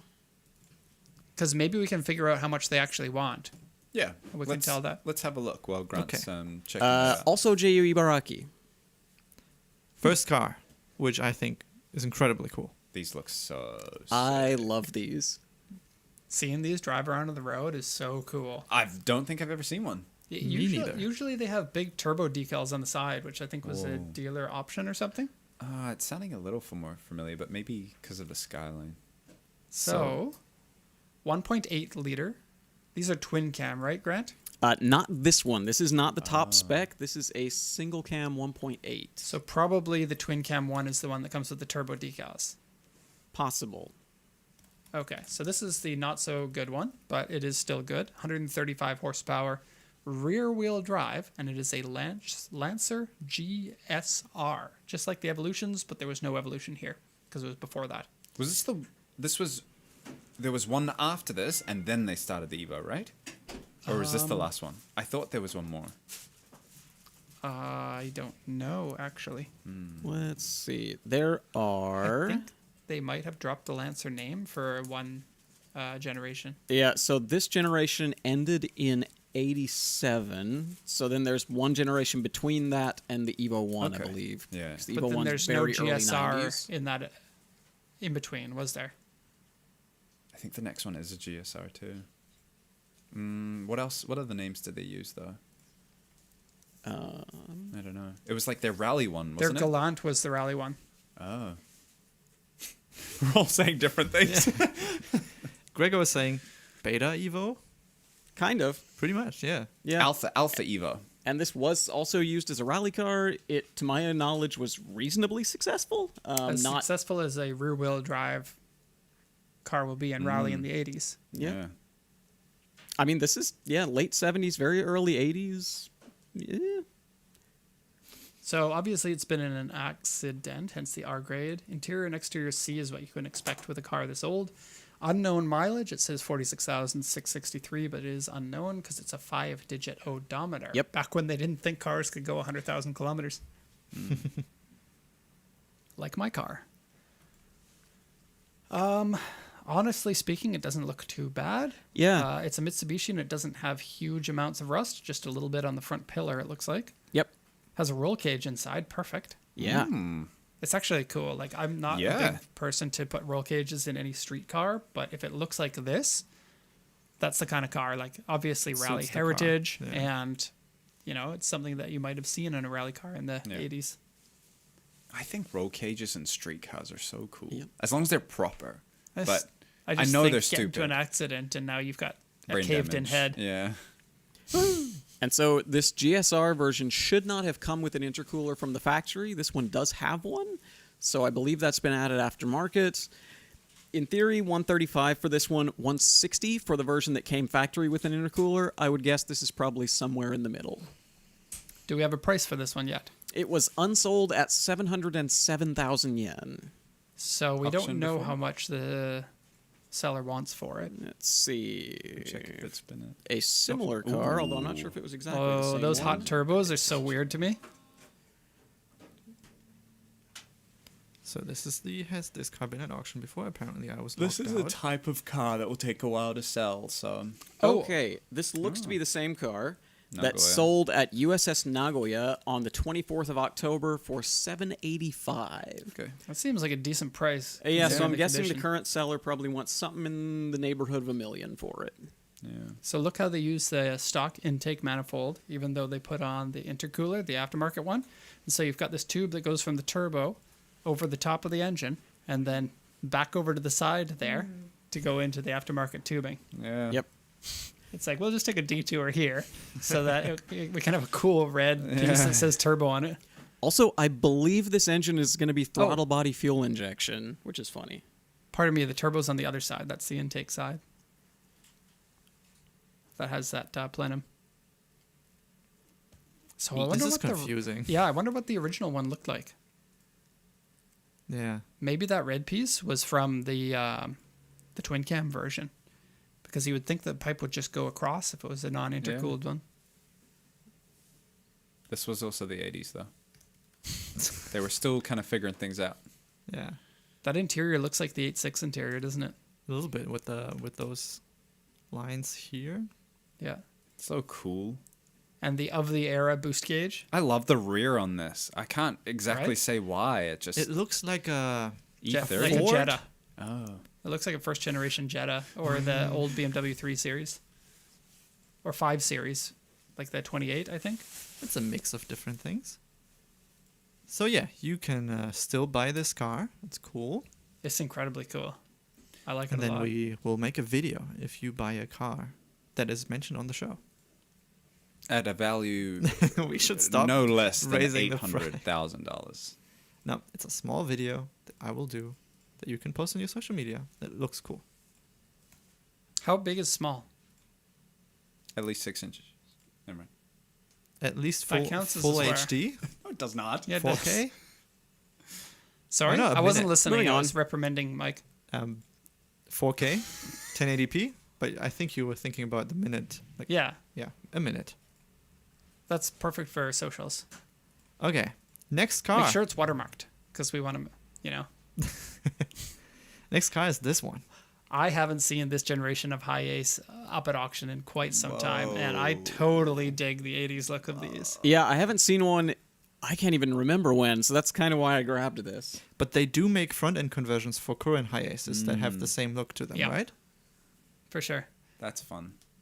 You got your. It looks like a Betty Boop air freshener. Going for lots of the hot rod styling. I think Oh, it's that kind of dashboard cool. is warped. interior's Oh, look at the steering wheel. crazy. Yeah. Have you ever seen a octagon steering wheel? This looks totally groovy, man. This interior is groovy. Right when you want a VW minibus, but you also want it to work. The dash also looks like the A86. Oh, yeah. Oh. Is that the same glove box? Hold on. Look at the tachometer. It's Is that digital. the same? No, it's not the Whoa. same. Oh wait, It's got that LED one of the early model 8.6s. it is the same. No, it's not, because this also has your air conditioning controls built into the digital dash. No, wait. There's two separate pieces yeah. here. It is a separate piece. But it's not the exact same, but it's very similar. It would have been like the same design. We'll make one for the 8.6 and the high ace. Where did we go wrong? Look at the 80s design for like displays and like for the LEDs and everything in the dash. Why do we not have those for so long? We got lame stuff I think instead. for the longest time it looked incredibly outdated. But like the 80s visualization of future technology that they were starting to So implement is cool. so badass. Yeah. Like, Now everything was like, oh, the Tesla came out, so let's just copy that. yeah. We're I living want- in the I want them to future come that back. SpongeBob predicted. Everything is clean and chromy. Yeah. I want it more What engine does this have? Let's see. It's a gasoline 2-liter, so it'll live forever. A It's a Y Y series series, engine. yeah. That must have been the beginning of the Y series. I didn't know they had those in 85. What year? Oh, 85 is this? Condition is pretty The good, Y actually. engine started from 82. Yeah, that So, engine, Yeah. 500,000 kilometers easy. Yep. This one's got 194. I kind of want this. With a massive 79 horsepower. I think we all agree with Spaghetti software too. It's lame having screens everywhere instead of like tactile buttons. Yeah. I still prefer buttons. I think a lot of people do. It just Yeah. costs more to make them now. Yeah. Yeah. I don't like the color of this at all. The exterior color no good. I love the They would interior look color. really good in orange with a white roof. Like Oh, paint it the same color orange as my Corolla and just have this in the Corolla. Oh, that would be so cool. what was the Scooby Doo van That was an Econoline. built after? Oh, okay. Ford Econoline. Okay. I like the wheels they have on this. Yeah, with the little white white walls. walls. Yeah. Yeah. I it's feel pretty like cool. you could do a White better strips. wheel on this. Probably, Like, yeah. I like them, but I'm like, wheels are easy to do amazing, and I think you could do better. Yeah. Yeah. So what kind of video would we do with a highest like this? Oh, Smoke machine. definitely use the smoke machine. Yep. Open the car and all Yep. smoke. I Yep. still want to do that with something. By the way, for everyone watching, we have a smoke machine. Wait, they would have seen it in the Some in of the videos we channel used. Some of release video. the channel release video, Yeah. we used it excessively. We want any excuse to use that. So So please buy a car, and we'll make sure we use the smoke machine as part of the. write smoke machine in the chat if we should start the next episode with the smoke machine on. Oh my god! I can't Actually, believe that you're gonna do that. Can we do that? Please vote yes. You guys I will notice pay it. each and every one of you. This was in the era of steel bumpers. Oh yeah. Cool, eh? Yeah. Direct deflecting from It's the topic. easy. It's already. It's going on. Okay, Fiero Alex, you're kicked from the No, show. no, you've Can been we, promoted. Cobra 281 is kicked.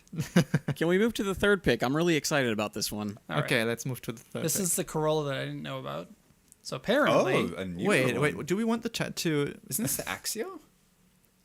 But it's a special Axio. it is a GT TRD Turbo Corolla. Yeah. But it is a pretend Corolla because it doesn't use the Corolla's 1.8 liter engine. They decided to do it with a 1.5 liter engine, That's worse. which is the BB's engine, Why'd they do that? because they had a turbo kit for it. Also, cheaper taxes.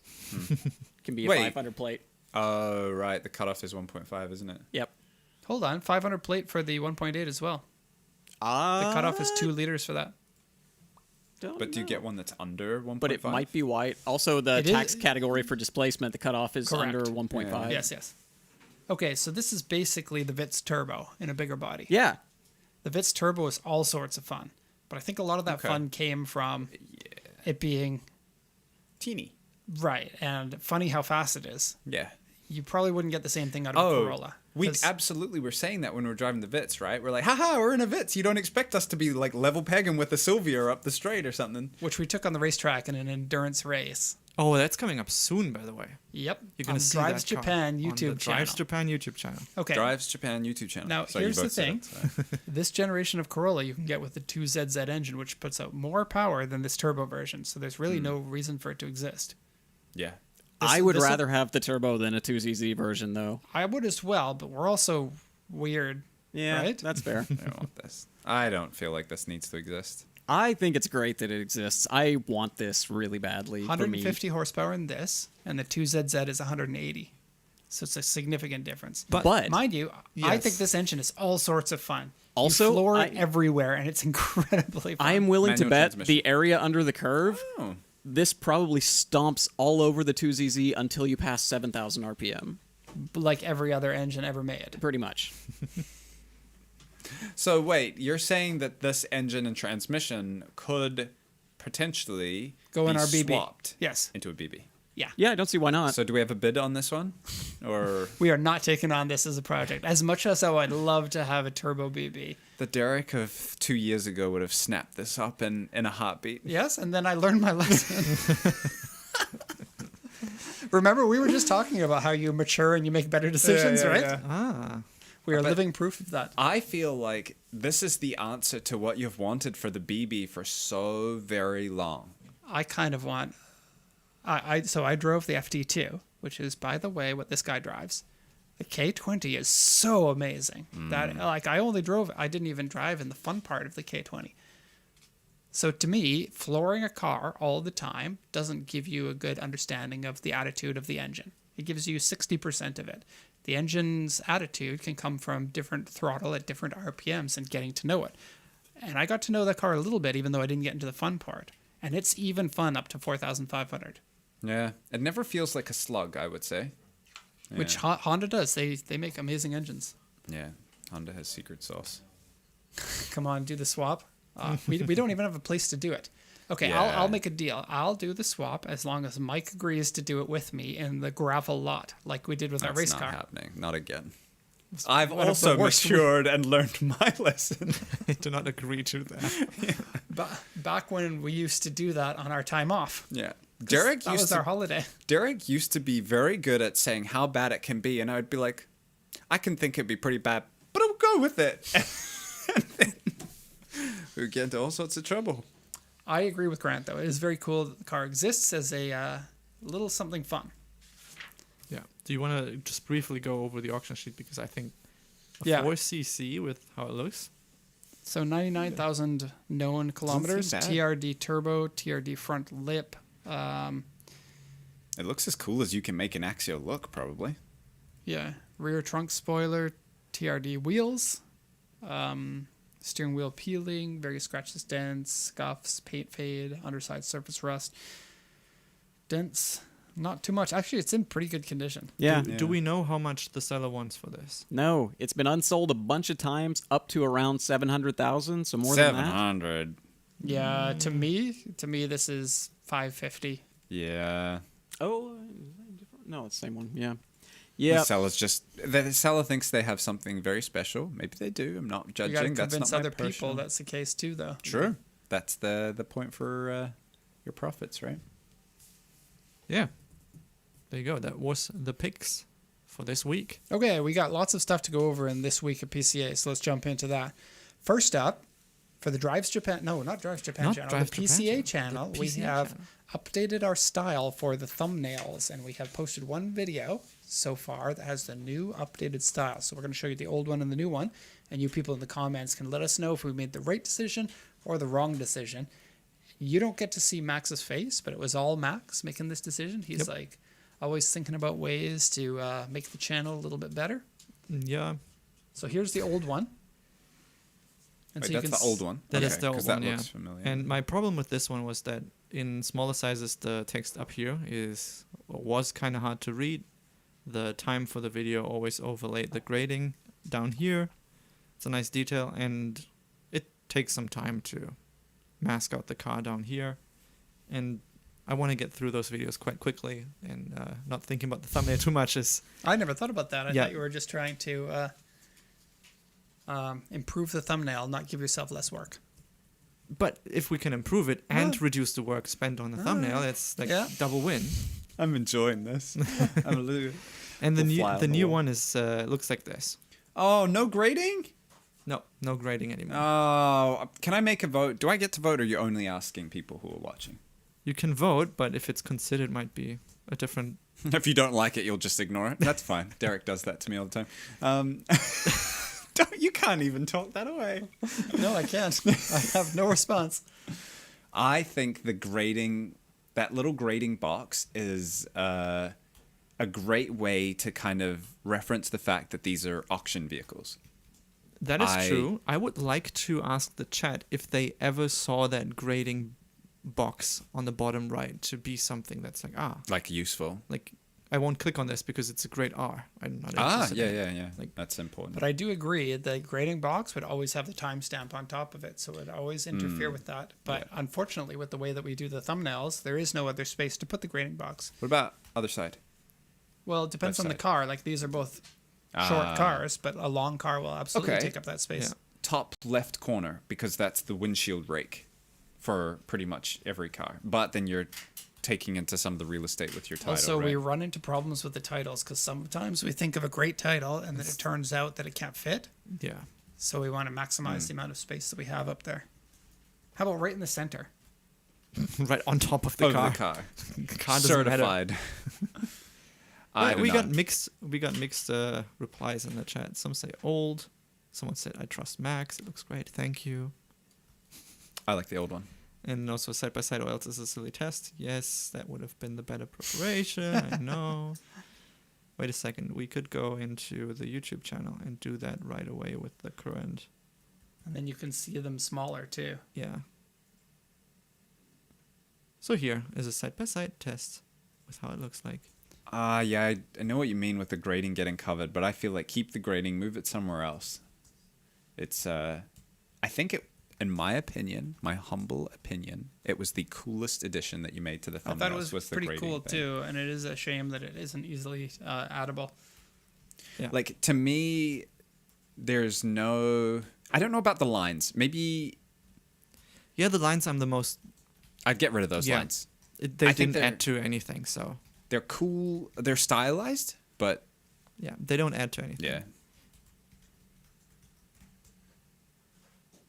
Consistent is important. That Vitz too isn't intentionally orange like that, right?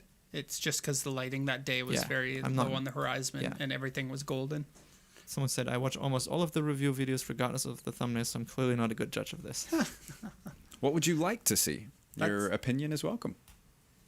Fireworks, lightning, fire. What about fireworks Aliens. that have exploded into a dragon? Yeah. It is Yeah. not more generic now. Okay. Yeah, I agree with that too. It does feel more generic. Like, what's special about this video? Anyway, do we keep how much more feedback do you want? Before, after, usual, 2.5 to 3% click through. I will say that video performed much, much better than all of the other thumbnails. So, But doesn't matter what we it say. is just one. It is just one video. Right. So Yeah. usually we get 2.5 to 3% click through. When this one first went up, it was at 5%, and it settled down to 4.4. Vitz is not the type of car that I would expect to be 1 of 10, but it's also But four-wheel you never drive, know. so, Some of yeah. our best videos are just like the curiosity click. Like we had that, what was it? The Tercel that we put up from that customer that had bought like 5 Tercels or something. And the curiosity click of why, Why to sell, yeah. right, led that to be one of the bigger videos. I do agree with that person who said they watch everything and they're not a good judge of character. I think they have good criticism or suggestion, which is the text is a lot easier to read now. Yeah, rather that was than my the white. that was my main concern. I Yeah. kind of wanted to bring the company color in it too. I'm all for that for sure. So maybe I need to think about to add something that gives it more PCA-ness. Auction sticker, R, CC, RB, whatever. Maybe poking from behind the car. Ooh. Which I can do now without Peek- manually masking because I'm using a new tool in DaVinci Resolve. Is it an AI tool? Sort of, but it's not. PCA is getting rid AI of staff content. and replacing them with AI. Yeah. Okay. We are not putting a rising sun somewhere. That's a no-go. And How about you a will never. Japanese flag? How about some sushi? We got to really sell that we're in Japan, right? Yeah. This car or 300 plates of sushi, you choose. Okay, I got a little bit of a story about going to the bank. So I went to go do online banking on Monday because that's how we pay all of our invoices. Invoices have to get paid on the day that they come in, or we can run out of money, run out of limit. So the auctions are like, you can spend up to $600,000 at the auction on this day, but any car that you buy will lower that, and we never know how much we're going to sell, so we always have to have that maxed out. And so I go to log into online banking, and it's like, nope. So I'm like, Not today. I don't know Japanese enough to find out what this error message says. So I hand it to the Japanese staff, and it's like, okay, well, you didn't renew your security ticket, which, like, I'm a haver of a bank account, online bank account with other countries. Well, one other country, Canada. I have never been asked to renew a security certificate, but apparently that's a thing here. Websites in Japan, oh brother, pretty rough. Banking websites, super bad, super unintuitive, It's complicated. Like time travel. You get have to go back to the Put your 90s. friggin' password in every time you make a payment You have to a little anything. calculator looking thingy. Yeah, it's like, here, put your password in. But on top of that, now also put the code that's in the screen into the little calculator, press the button, then put the code from the calculator onto the screen. Like, really? Do you really need that step? Online banking is so easy, and Every I'm country? sure every other country. Except for Japan. Japan is like, nah, we're not about that online banking life. So the security certificate was expired, so you need to get a new one. Great. How do you do that? So Naoko called in, and bless her heart for doing this. She did several hours to fix this problem, which should have been you need a new security certificate. Click here to get a new one. But apparently if you let it expire, they're like, hold up. You need to go to the bank, you idiot. Yeah. So Come in and see us. me and my wife went to the bank, and then we're like, we need a new security certificate, and you can't. They're like, follow us. So we spent, not joking, an hour and a half in the bank because everything takes forever at the banks here. And then they're like, great, you just need to stamp here with your personal stamp. Here in Japan, you don't do signatures, you just stamp with a personal stamp. And we're like, okay, An here's the ink on. personal stamp, which is the company's stamp that we used. But, and we forgot this because it's been a very long time since we set up the bank account, but we didn't use the company's stamp to open the bank account because you need a bank account to get registered, to get a business stamp, which... So you Like- wouldn't have the business stamp. Right. So it was until my you did personal that. stamp on there. And as soon as they said that, I was like, oh, I had lost my personal stamp a year ago, and we have gone through the process of giving a new registered personal stamp. Like, you can only get one of these. You're not allowed to get a second one, and it has to be registered on a piece of paper. And so if you lose it, you have to now go get a new stamp, register that one again, and then give it to everywhere that's registered, that has your stamp on file. And I guess I forgot the bank account. So they're like, sorry, you can't get your bank account. Meanwhile, I got the stack of invoices going, okay, I could pay for the invoices at the bank. That was fine. But I couldn't receive any money from customers, which, of course, is a concern.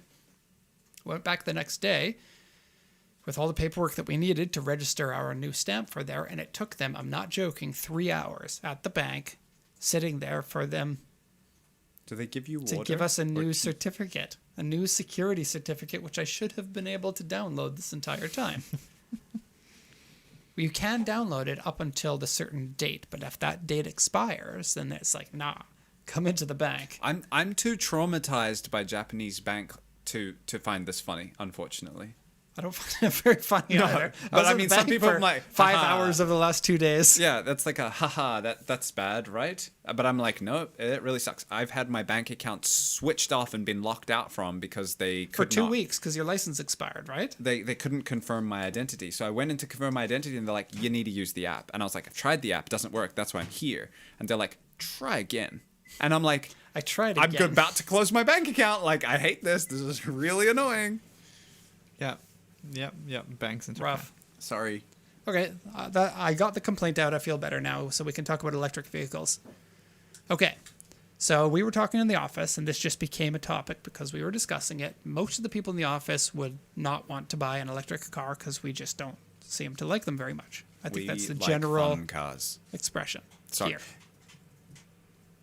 What are you pointing at? No, nothing. I'm just touching the. He's fidgeting. Yeah. Allow him to fidget. All right, you can fidget. Thank you. Thank you. But then somebody brought up you need to buy one, and you need to buy with your own money, so price matters on this. What are you going to get? So I got a list of everybody's electric vehicle and what they're going to get. So I would like for people to play along. Same thing. So Okay, yeah, the reason behind this is electric cars are becoming more and more of a thing. Many people are choosing to go for electric because of cost savings and maybe environmental worries. So say that there's some kind of mandate that you have to buy an electric car and you have to spend your own money. So you can't pick like, I don't know, the top of the range. What was it? That Cadillac, what's it called? the $360,000 Cadillac. Yeah, I just found out that existed this morning. That was weird.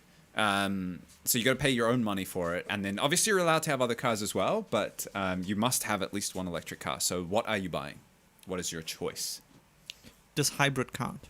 No. Must be full Fully electric. electric. How about motorcycles? EV, no, has to be a car.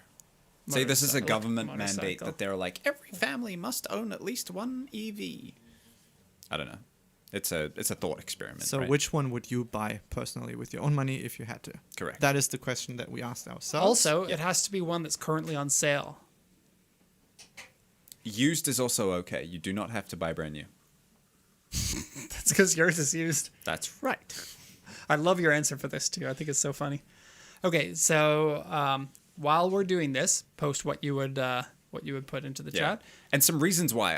I'm genuinely curious because I think we are all car lovers here. People who are watching this are going to be car lovers too. So I'd like to know your thought process. I think also you need to segment it. Like, be a car lover, enjoy your car, but then your car doesn't have to be enjoyable to drive at all times, right? Yeah, sure. People have dailies.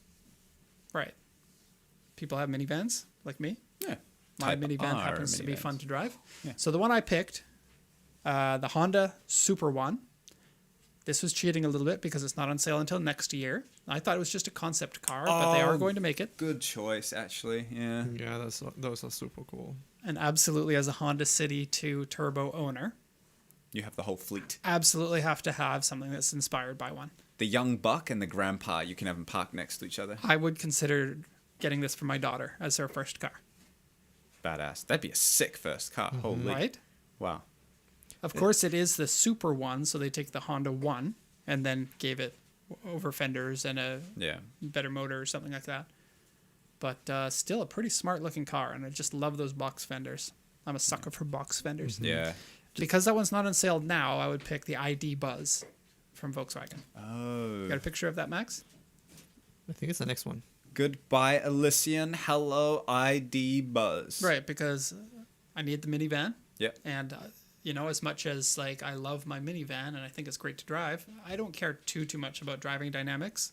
And makes sense. You know you're getting a trade-off to have space for your family and everything. Counterpoint, get the new Alphard instead. Or not the new Alphard, but the Alphard They'll that we come have out in with the a lot. full electric one at one point. No. Just get the one in the lot. So good. They are good, aren't they? I'm swooning over an Alphard executive package that we had now. I've always thought the Alphards are sick. That one's an executive lounge? Yeah, you gotta have a look. Oh, no, Most I comfortable took my driver's wife seat. and my daughter to USS Yokohama, and we sat in every Alphard, so we know all about Oh them. lordy! We even sat in the Life-changing. Lexus version of it. You know about this. That's I all I've do. been talking about. That one I'd be like, I'm sorry, I can't. I'm not qualified to. It sit in starts this at car. $150,000. Yeah, please no. More questions in the chat. For one, I wanted to say, don't get hung up on someone mandating you to get a EV. Just I'll kill myself. like if you had to get one. The only That's all. right answer And is also, not to play. Does the electric car have to be only available in Japan market or anywhere? No, anywhere. And also, does love it have to hear. be from the manufacturer, or could it be a car that has been converted to electric? Oh, go for it. Yeah, have fun with it. Grant kind of picked one that was converted. Say, I wonder. Yeah, 8.6. It's good timing. Yeah. Yeah. So this Grant was, picked an 8.6. There's no. Sort way of. Okay, we hold allow on. this. We gotta do this properly. Do this. Yeah, time. Grant's too. picks. Yes. Grant picked this one, the Honda E. I adore the Honda E. I think it's cute. It's a little That is four-door great. I like retro that. Honda is great. futurism. I love it. Yep, I didn't know not these bad were a pick. thing. You can buy them. They weren't very popular here, though. No, they were not. much more popular in the UK. How much do they cost? They're I not a don't lot. remember. Not a lot. Well, I mean, they're a lot for what you get, but This They're not looks huge like money. Baymax or one of those like cute. it totally does. One of those cute little robots that are designed to garner attention, then actually they're evil and they end up killing you. I drove in All one. right. Like the headlights go red, and then they're like kill mode. Nah, Sorry. it's just cute. I drove one time, and the interior is so good. Is it? Yeah, it's Wow. you get into it and you How is it to immediately drive? feel at home. Like a normal car with big punch when you put your right foot down, but Can you I get the change punch my immediately, answer and then now? it's Okay, Let's then change my Grant answer. gave a little bit of a wild card because he saw me do it, and he picked this one. I was gonna say. So initially, this had to be currently on sale production cars. Well, Was you the don't have rule, it, and do it's you? We don't changed a have a lot picture. since then. yeah. Yeah, We I was never had following rules. this car from when it was Hold first on, announced at nobody Auto knows Salon. what it is. Picture. Picture? I don't have a picture. actually. Just look it up. It is about the EVA 86, right? Yes. Yes. I thought So if it you're was gonna a cheat, super you cool can go with idea something like and this. very well executed when it first dropped at Auto Salon, and then there have been a bunch of driving videos from its California press tour recently. I want it. Yes. Grant, is this the same one that was from like 8 years ago? Nah, it was 2 years ago. 2 years ago. Tokyo I Auto know, Salon. but they had an 8.6 electric car 8 years ago or 7 years ago or something like that. And is this Might maybe be. the development of it? Yeah. I have no idea. I've never heard about this older one. Also, this is called the LEV in 11 with the EV Ah, in green. right. I there's- like that. It's That's fun. Cool. It sounds like it's made it to the original gearbox or different. It uses a GT86 six-speed. So you Whoa. can actually shift the electric motor Yeah. Yeah. to different So gears. such a Why? great idea. It is so. But so, why? So cool. It is stupid, Like, how does it work? but like if I have a choice between a regular electric Sure. auto and this, I'm picking this. Absolutely. Stupid, but that's the one I want. Yeah. Fits my personality perfectly. The next one is Max, and he picked the Twingo E. Yes. And Oh, and I got- know, odd It's got choice, happy but lights. I think it's lovely. The fact that they made it look just like the late 90s Twingo, it looks just like it. It's so funny. With that cutout in the hatch that I Yeah. really despise on every single car. The original Twingo even had the kind of like happy eyes, just like this. Oh. Yeah. With the headlight was sort of like a semicircle, and the marker was underneath it. Yeah. I think if you could turn off the bottom daylight so it's just the little happy arches and the whole car is smiling all the time, I think very it's much it's like that. fantastic design, and these kind of cars we need to have more of them. Just like with the Honda E, the small, affordable electric cars that Wants people. more EVs. Enemy. You know we sell you. I want more EVs, just not at the expense of gasoline cars. What's gonna happen though? Yeah, but I'll just buy Think another about Lotus. think about automatics and manuals. We're already suffering because everyone wants automatics. I don't want to have this conversation. Look at the time. Yeah, let's go through Next this car. quick because we have a bunch of questions. Mike Here, you got a chance to speak. I should just go to the bathroom or something while you're speaking about this. Why, you don't I'm want sure me you to can be say a here? lot about it. No, not really. No, I agree with everything you have to say about this. So I hate electric cars. I'll paraphrase. I don't. I So wouldn't you say chose- I hate you chose- electric I hate cars. electric cars. You chose to buy the most ugliest, worst EV Wrong. that you can get. I chose to get the cheapest EV possible. So I will use pick the Nissan Leaf cheapest. first year. Yeah. The ones that had problems. Not that one. Actually, yeah, if it's a government mandate that you have to have an EV, I'll park it at my house and never use it. I'll use it as a candy van, free storage. And I would sink all of the money that I saved buying a nicer EV into a combustion engine vehicle. And I would love it every single day. yes, changing the rules so you don't have to. I was the one who made the rules. Grant, you, were playing you my have game. changed the rules too. Yeah, you totally cheated. Mute his I've mic. cheated. Mute his mic. Get him out of here. Okay, what's the last car? I like how Grant didn't say anything after that, so the chat doesn't know if we actually muted his mic or not. Oh, or Grant just wasn't. Mute his mic. speaking. Mute his mic. Yeah. And this is Grant's pick, and Wait, no, Jacobs. Jacobs. I'm sorry, yeah, Jacob's pick. This is the Renault 5 E-Tech. He also said he liked the Honda E, same as Grant, but he didn't want to pick the same car, and so he will go with this as a runner-up. I have to say, Honda E, very cool. I did not know they existed, but that is my favorite from the ones I've seen too. So this one, like many of the other vehicles, is a retro-styled EV. And it's kind of funny, actually. The Honda is the Honda Turbo. So it The is Honda is using cool. design cues from the Honda City Turbo 2, which used design cars from the Renault 5 Turbo, which this one is using design cues Yeah. from.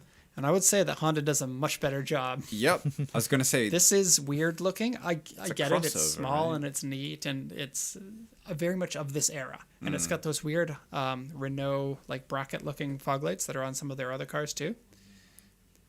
but I feel like they took like the Turbo, the Honda 5 Turbo, right? Not the Honda, the Renault 5. Right.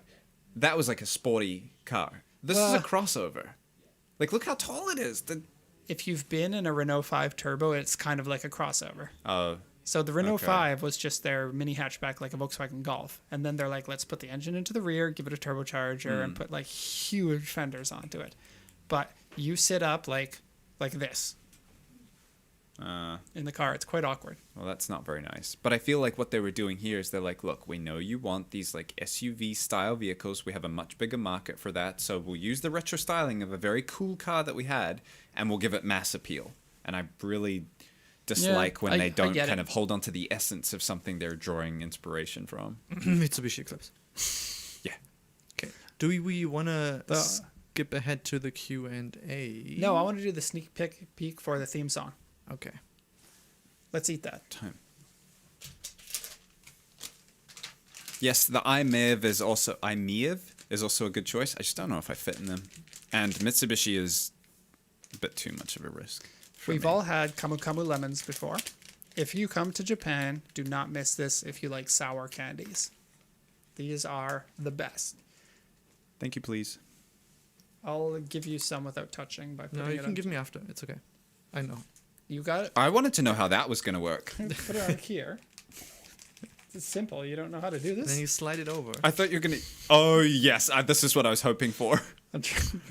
You're about to witness greatness. How to stretch a show. Please fling it. I happen to have known... These are, for me, easy S tier. These are one of my favorite snacks. They are sour but sweet. They are... they have a good mouthfeel. You're dirty. I knew you wanted good mouth. So here they are. They're chewy but hard. And Excellent. These are a gift that we have sent to customers before. I think it's the first thing on the list that These we were have sent ones before. that were supposed to go to a customer, and I yoinked them out of the customer bag. The customer got the candies anyway. He yoinked them out of the place that is stored for the customer candies. One customer gets no candies. A little note. Derek stole this. Yeah. Damn, that's good. Yeah. S tier. I don't think they're S tier. Yeah, well, Okay, so we mute Mike now. Okay. Done. You don't get to. I was about to say, you don't get to make that call, but if Max agrees with it, the call Grant. gets made. Yes, sir. what tier for Kamu Kamu Lemon? Oh, yes, totally. S, S, S, and what's yours? A. S it is. I was in Yeah. between All right. S and So what's A, that? just ASS? Is that how we're doing this? grand. Sorry. Hey, I didn't actually Yeah, mute say his mic. I like Grant's little very trailing up. Sorry. Okay, wait. Do we really have time to do the theme song thing? Nah, 'Cause we'll do I it want to next know time. what people said about EVs too. Okay, go through the EV thing with people too. Someone said they drove a Nissan Note recently in Japan and said it was a great experience. Wait, they make an electric Note? Yeah. I know there's a They are hybrid sour. Note. Wow. Hybrid. There is also an They are sour. There's also an electric one. Whoa. I don't remember them being the sour. Maybe S tier. If EVs were enforced on us for environmental reasons, then they would be pretty cool. Someone said then they would make cool EVs, or it would be You cool if we were forced to buy them. it would be cool if you were not forced. Does anyone like how we I didn't agree. pick any Chinese EVs on the list? That was on purpose. Not a single one. We got a French one, a Japanese one for you, the Twingo, which is French, Japanese, and German. Do any of us really know anything about any Chinese ones though? Like, I feel like they just kind of make it as an car to be an car, and They're we're quirky. picking quirky enthusiast things. No, the Chinese EVs are quirky inside. And I think they're probably pretty good cars. I just don't want to Yeah. have them. I think they're fine cars, but I don't support the. Yeah, I'm on What board goes with that into them. completely. I don't like this. Never Yeah. mind, we don't have time for this. No. Yeah. So, let's go into Well, Q&A. I want to read what people wrote. So thank you for sharing. I'm genuinely curious because I feel like I thought I was an outlier of being like an EV resistant. I think most people But- who are importing cars from Japan are quite passionate about cars, and it's easy to be passionate about cars that are not EVs. Yeah.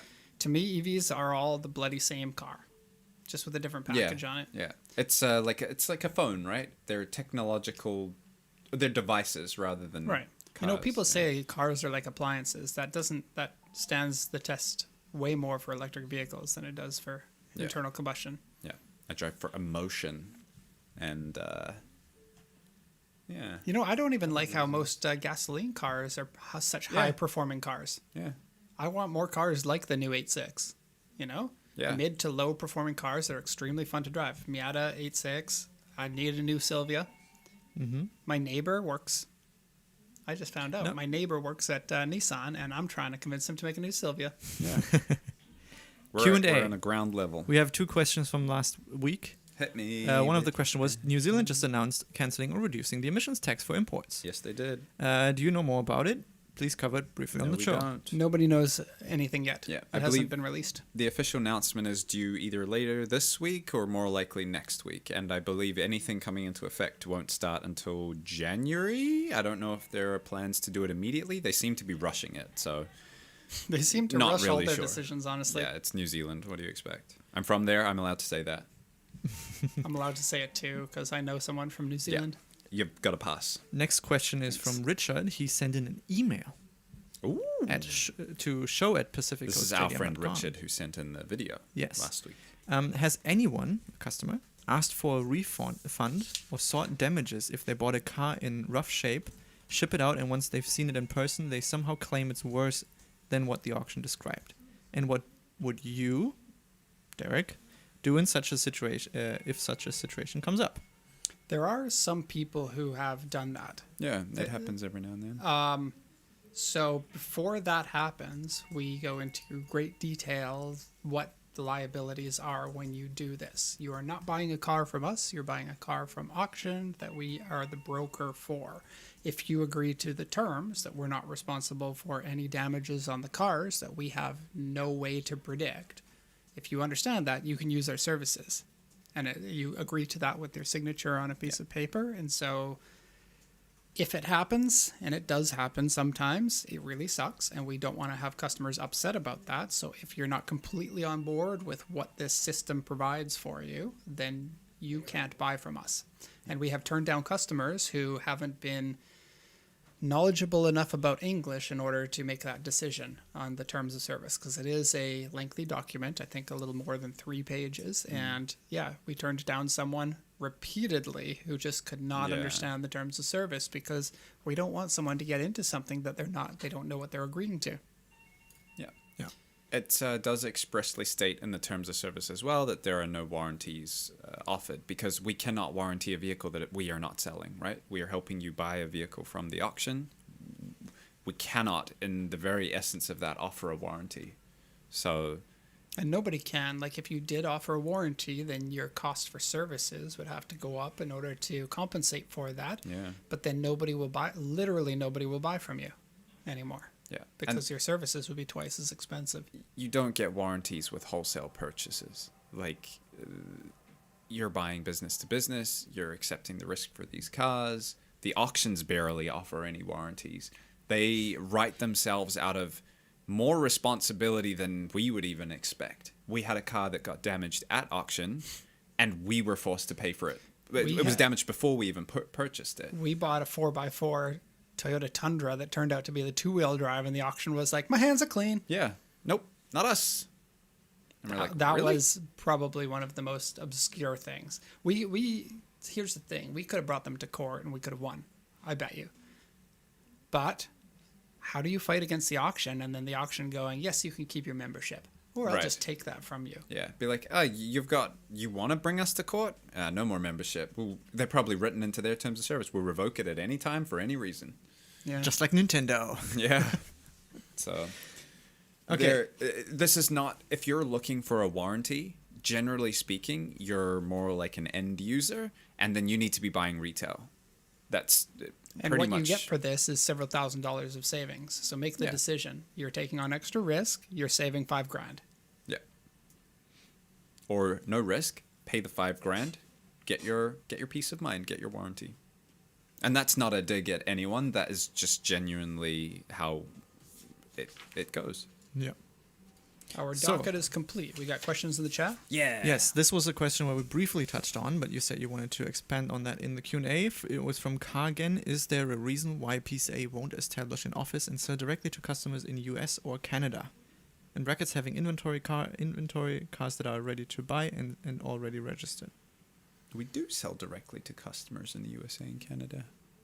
What Just he not means in is this open a way. I dealership, know. and then so the pull for that is that you're now making a lot more money. So if we open a dealership in the USA and start importing Aristos, then our Aristo makes us $7,000 of profit instead of literally $500 of profit.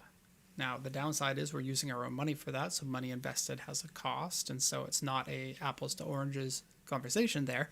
But you can make a lot more money when you're bringing in cars for resale. It is a new kind of business. For one, we don't really know what we're doing with that sort of a business. We would have to open up a shop, hire a mechanic, do parts, bring in a lot of cars, start doing servicing. There's so much to that business that's outside of what we do. Now, it would be great because we can buy cars from ourselves, essentially. So this would allow us to undercut the competition, but also consider who our competition is. These are potential customers or existing customers from PCA. So we would now be competing against the dealers that we help supply. And that's something of an awkward situation. Our dealers, even if they support our decision to do that, are now going to be negatively affected by us being in the market and competing directly with them at a lower price than they're capable of doing. This makes it very difficult for our Japan team to continue to secure contracts with people. And I feel like there's a much bigger market expansion in us supplying dealers that are in other countries than us selling cars in those countries. I just feel like there's more money to be made on the Japan side than there is on the USA side, just because there isn't as much of a limit. We are geographically limited if we have our own shop, say in California or something like that, or Tacoma would be an easy one. It's basically diversify.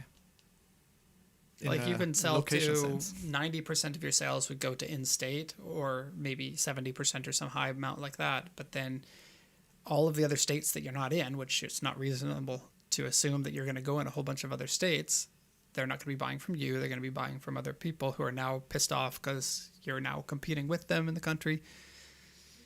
I don't know. A lot of effort into something that has a ton of complexity. I know some other car exporters, Top Rank does this, B Forward does this. Some of the other ones that are fairly big do it as well. Yeah. I don't know. It feels a little weird. I just don't like this idea of, hey, customers, on the one side, we really like you. our dealer customers, right? On the other side, I hope that you guys struggle because that makes us richer on our import side, and Now we're balancing both competing with sides you. of that coin is awkward. My advice would be buy from one of our dealers. Now, we don't advertise who our dealers are or anything, but there are plenty of importers in the USA. If you're looking to buy a car already landed, you're looking to buy retail and not wholesale. So if it means a lot to you, for example, to make sure that the car comes from us here in Japan, but you're not ready to buy from us, ask your importer if they buy from Pacific Coast Auto. And if they don't, tell them they should. Yeah, and if you say, I want to buy a car that is already landed, but I want to make sure it came from Pacific Coast Auto, the dealer will probably tell you if they buy from us or not, because it's in their best interest to. You could ask for some proof or something if you wanted. I don't know, but generally dealers aren't going to say who they buy from because they're protecting their network, right? And we will not sell to customers of our dealer customers or any of our customers, really, because we want to also protect that relationship too. We will not undercut our dealers or anything like that. So Derek's eating more snacks. All right, next question, please. It's not really a question, but you wanted to touch that on later. Yannick said that he needs a dealer license in order to not pay crazy taxes. You talked about it a little bit. Is there anything that you wanted to add still to that whole dealership document stuff? I think it's probably a barrier that Derek mentioned. If you need a certain amount of capitable? Interesting, I'm making up words on the fly.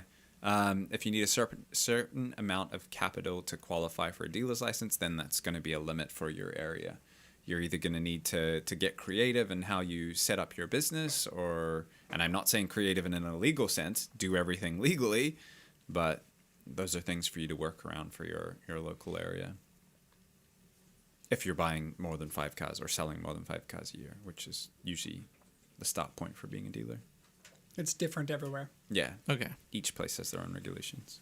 Jama Redison asked, is there any way to save more money by buying cars in bulk from the auction house? We give preferential rates to our dealers who are purchasing larger volumes and more efficiently, because it takes less of our time to help them, so we can offer them from less rates. That's one thing. Having vehicles shipped on the same vessel at the same time saves you a little bit of money for your customs clearance, but you do not get any preferential rates for shipping unless you're the size of Toyota or Nissan and you're shipping thousands of vehicles a week or a month. I don't know. I see this question as an answer that the question asker is probably not expecting.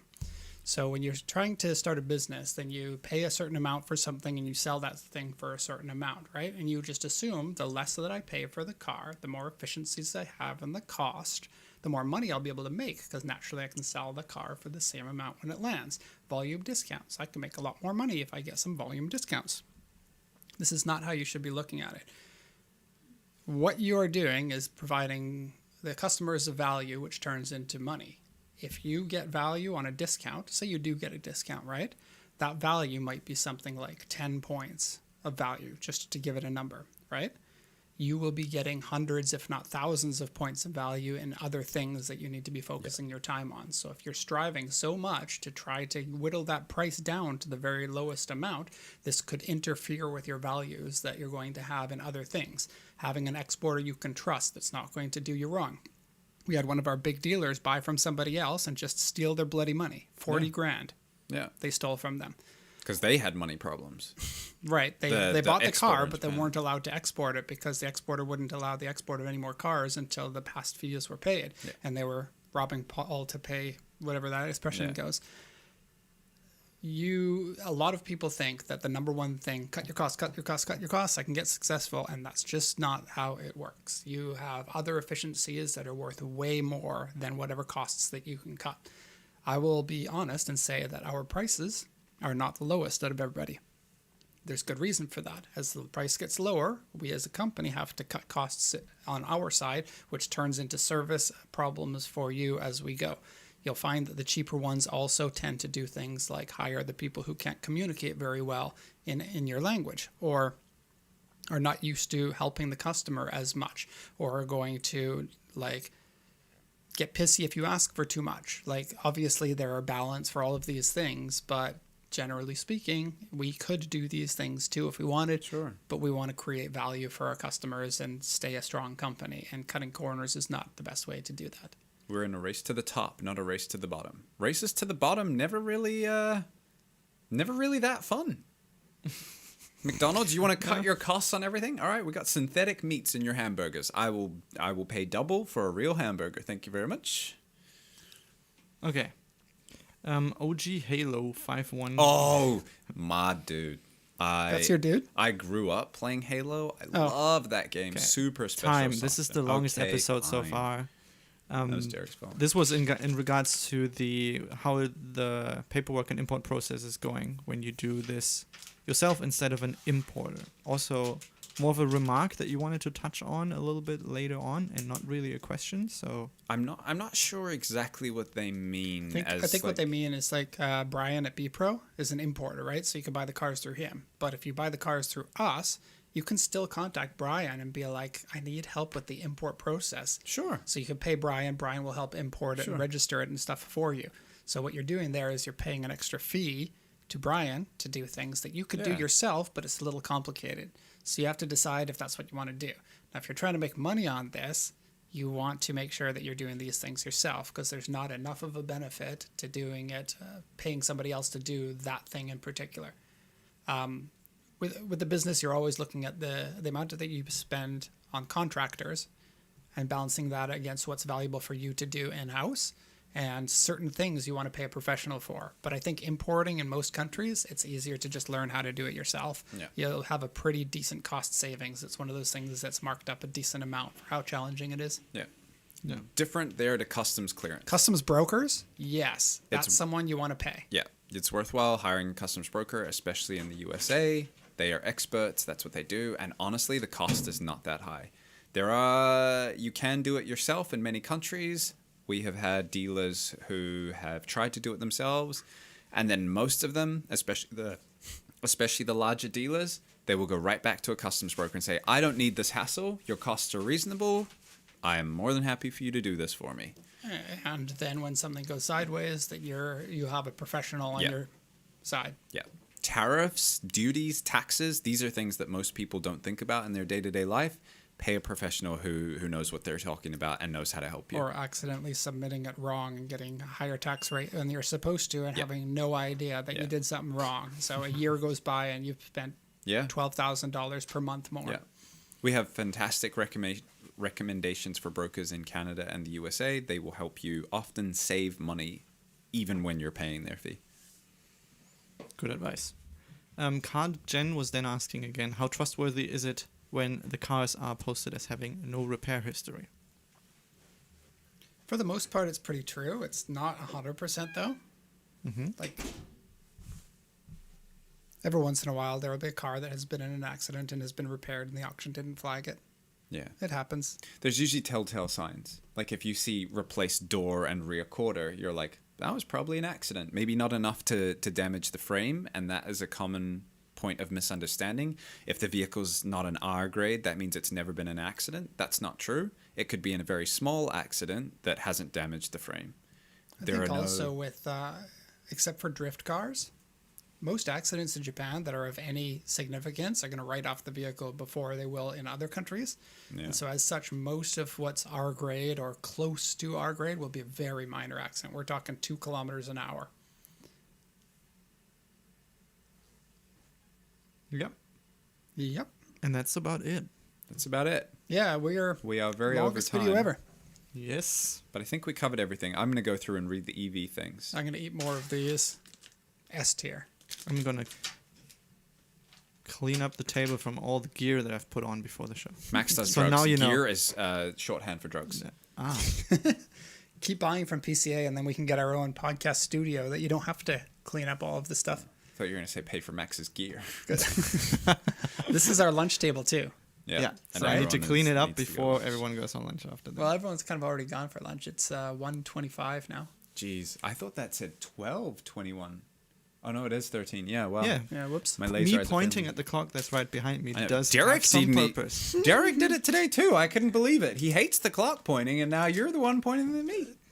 I don't hate Can't the believe clock it. pointing. I hate the person that was pointing at the clock. So you Wow. That's crazy. Okay, I'm gonna click the end screen button right away. I'm sorry, Max. I thought it was funny, but then it wasn't as funny after I said Okay, it. wait, I can also mute him. Now Derek is muted. Perfect. I'll do the outro by myself. Derek can join. Anyway, we do need to go. We've got work to do. So thank you very much for tuning in, and hope you've enjoyed your time with us, listening and watching to the cool JDM show. Next week we have theme music. Hopefully. Is it finished, or is it like a The theme music, the music? music's finished. Music is finished and I mixed it. But Okay. we wanted to make some music video for it. Okay, grand reveal of some of the theme music next week. We just had like a short little video from the person who had produced it. When he was in the studio, he took a little video of it where you can hear the song a bit, but not the whole thing. Okay, so kind of a reveal, kind of a peek. We're getting on the way. We're not trying to hype you up and wait you guys. We're just doing a lot of stuff. Max is mixing. Max is DJing in the background, making it all sweet. Here, my So- my DJ skills are putting on reverb. Yeah, I gotta go pee, so we gotta. All right. Thank you very much. Enjoy the rest of your week, and we'll see you next week. Bye, everyone. Goodbye.